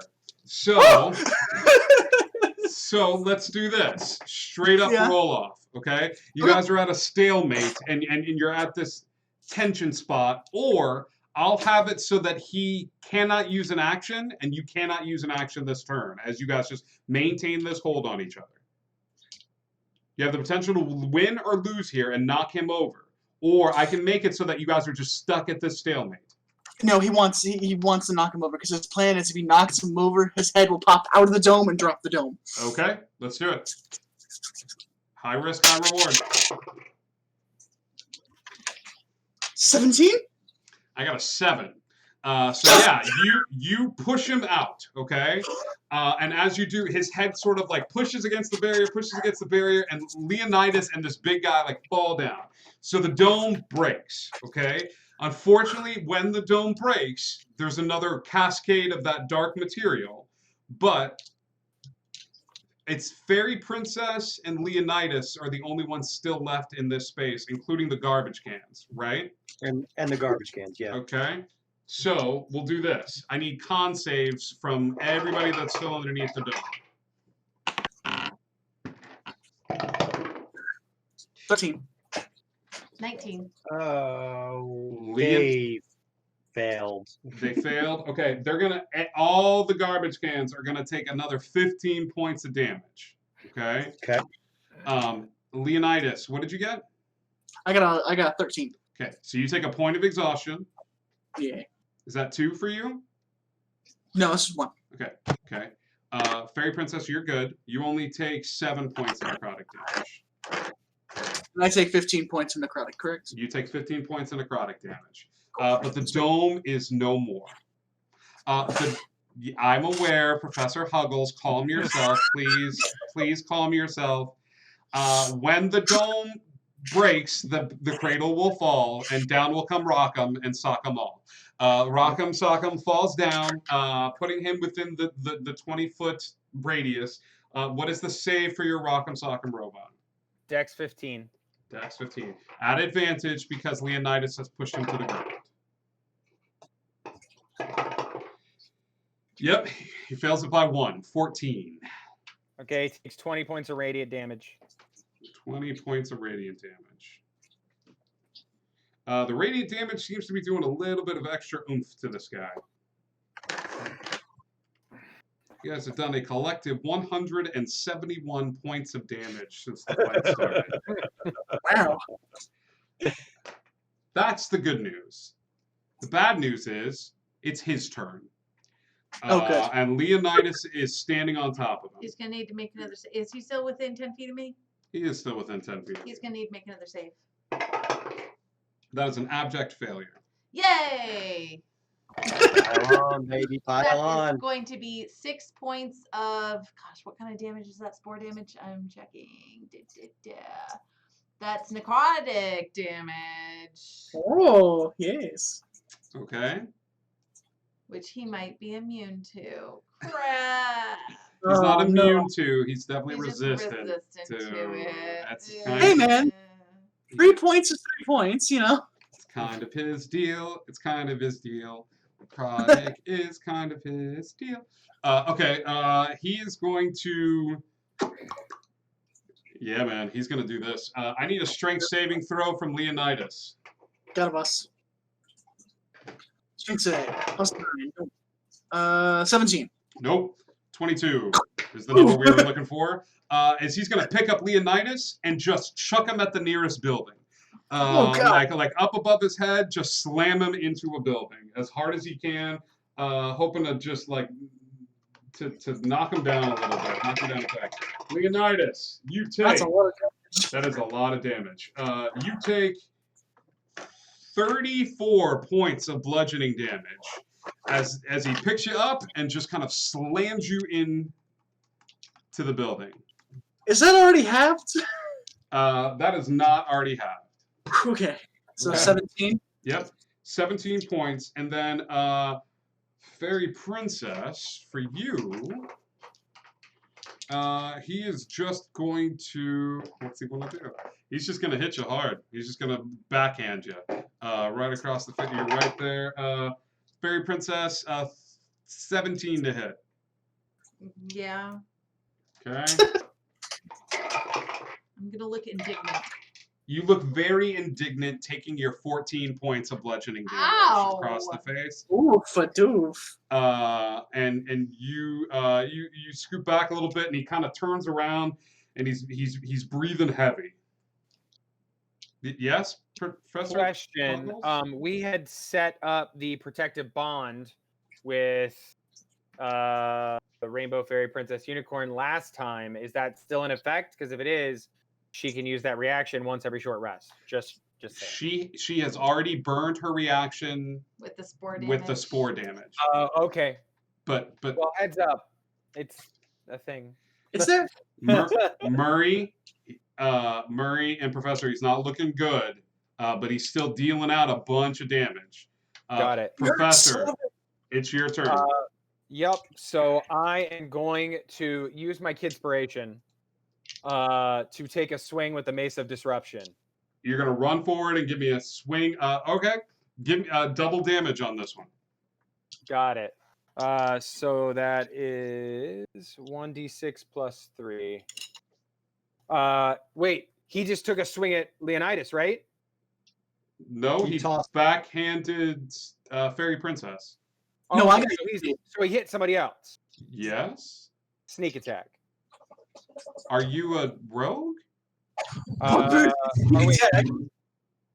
never mind. It's surprise attack. It's surprise attack. It's very similar in like what I roll. I was like, are you every class? Yes. So that was 9 points because I rolled a 6 plus 3 double damage. No, the dice is doubled. Dice doubled. Sorry. So 10. 10 points. All right. However, does he have less than 25 points of damage? And this is radiant damage. Does he have 25 hit points or less? He is not undead. Is he a fiend? He is not a fiend. Never mind. He is not a fiend. Right. Interrogation time. Wait, no. It doesn't say that about that. It says when you hit a fiend or undead with this magic weapon, the creature takes an extra 2d6 radiant damage, period. Then it says if the target has 25 hit points or fewer after taking this damage, it must succeed on a DC 15 wisdom saving throw or be destroyed. After taking this damage, though. If the target, being hit with this damage. That the Mace of Disruption is very good for hitting a very specific type of creature. Okay, well, I hit him. This would prevent a cleric from running around and hitting bandits in the knee and exploding them. I mean, clerics do that anyway. Well, then in addition to that, being that was my action, as my bonus action, I'm gonna cast Healing Word of myself. Okay. I'll allow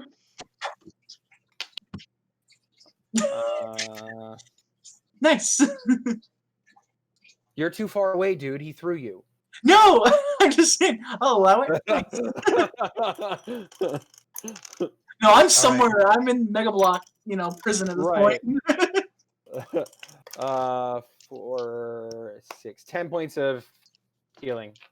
10 points of healing damage. Got it. Actually, 13. Sorry, 13. Murray. All right, pal. It's time to pay the poopa, and Murray's gonna use Kidspiration to fart in his face at 4th level. So that's gonna do 5d8 of ray of sickness damage. Okay.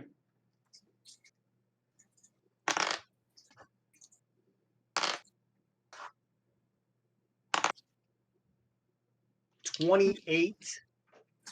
Plus he has to make a con save or be poisoned again for another round. Murray, how do you want to do this? Oh, dude. Yeah. Now Murray goes right up to him and says, "All right, time to pay the poopa," and lets out the most disgusting fart you have ever seen. I mean, it's like his face turns black. Okay, it's the darkness on the plane of imagination is dispelled not with a whisper, but with a loud fart.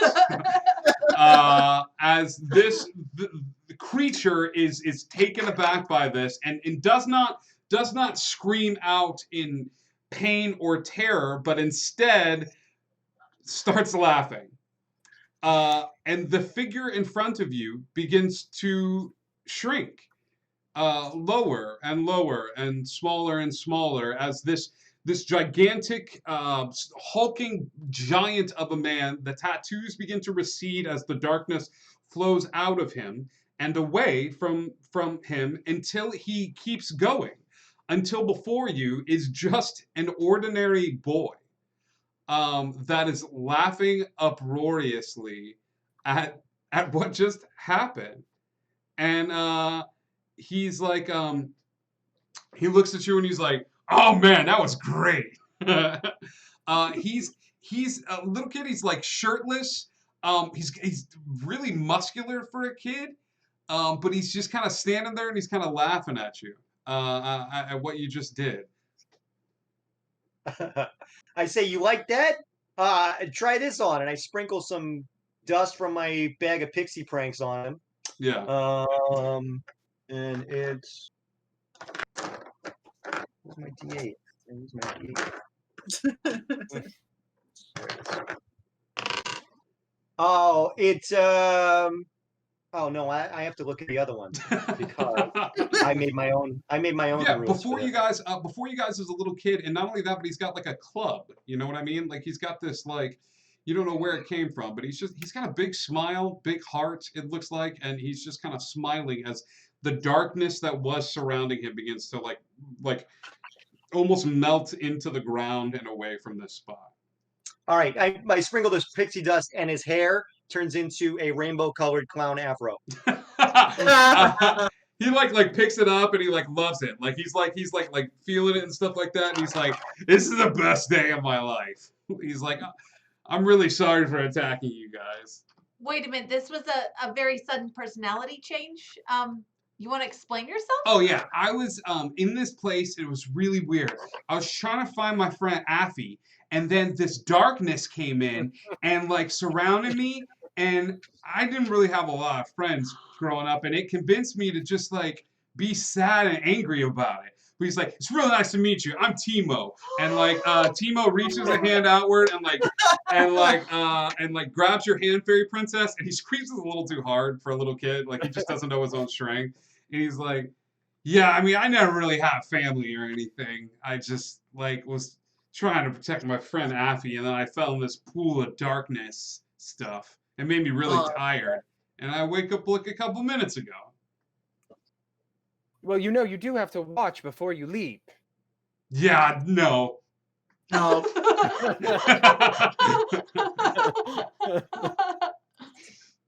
Well, I'm glad that you're okay. Yeah, I was gonna say the same thing. This was a lot to happen over just not looking before you leap. Wow. I got thrown by a child? That was awesome! Oh, Short enough where the child was once standing, that darkness retracting. You see the areas that were once affected by this dark reality are taking on the look of the bricks, the areas that you used to, and the square gets flooded. With individuals that are coming into the spot, like imaginary friends who are coming forward, and they're kind of looking for they're looking around. They're kind of looking. You see your friends and people around, and then it hits everybody. Who's gonna take them? Kid can't live here. Hey, buddy, listen. If you want, you could come with me. I kind of got to go back and stop in the Feywilds. I mean, you might want to hang out there. You can hang out there with my girlfriend Connie. She's really fun. Whoa, are you saying like I could have like a place to stay? Oh yeah, she's got like this whole part of the forest. It's all hers around a tree, and she's Murray, really lonely there. So Murray, as you you're know, talking, he runs up and wraps his arms around you. You feel your back crack a little bit, but like, all right, kid. yeah, Okay. yeah, Yeah. All right. this is great. I mean, normally people just pick me up and throw me at bad guys and stuff, but like having a place to sleep sounds really fun. do you want to be thrown? I can do that. Not currently. Maybe later. It's better if I have like a target. I'm sure we can find like a tree or something. We can build like a target. We'll have fun. I ordered the garbage cans to go around and start cleaning up. The garbage cans like hop away and stuff like that. And you guys take a moment as you kind of like look around you, and all the other imaginary friends are just clapping and applauding and stuff like that.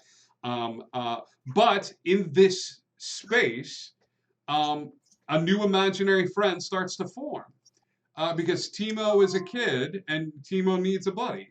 And buddy. you see this humanoid figure start to form, and then almost as if Timo's energy is leaking out to this thing, the thing begins to expand and expand and expand until you just see this like pillow guy walk out. And it's like Pillow from the town. He's like, "Hey guys, it's real nice to meet you. Figured this is my guy." Yep, that's your kid. It's all yours, pal. Timo goes running at this guy, jumps into the pillow, and the pillow like comes back, and Timo falls down, and Timo's like, "Yes!" and just spends the rest of the time like jumping on the pillow and jumping off and stuff like that. But congratulations, heroes! You have saved the plane of imagination. As written by my kids. Thank you so much for our introduction into that. But what was this darkness that infected this child, and will it strike again? Stay tuned to Indigo Chameleon, as this is not the last ride for our imaginary friends. In fact, my challenge out to each and every one of you who are watching that would like to play is to start designing yours. Because I think this is going to be a recurring pool of adventurers that we can pull together. And even when we open the studio back up, might be a fun idea to be able to pull this together and do what I'm affectionately referring to as imaginary friend pajama jammy jams. Everybody's got cool pajamas. I say what we do is we treat this old school. We're going to be in the studio. We're going to play imaginary friend one shot, pajama jammy jam, eating nothing but sugary cereal. We'll each bring a box of cereal. We'll all jam out. It'll be a lot of fun. So we love you guys. Indigo Connect. We're going to go raid another stream real quick and share the TTRPG love with proficiency bonus. But we'll see you guys soon. And hey, it's not imaginary. It's as real as you want to make it.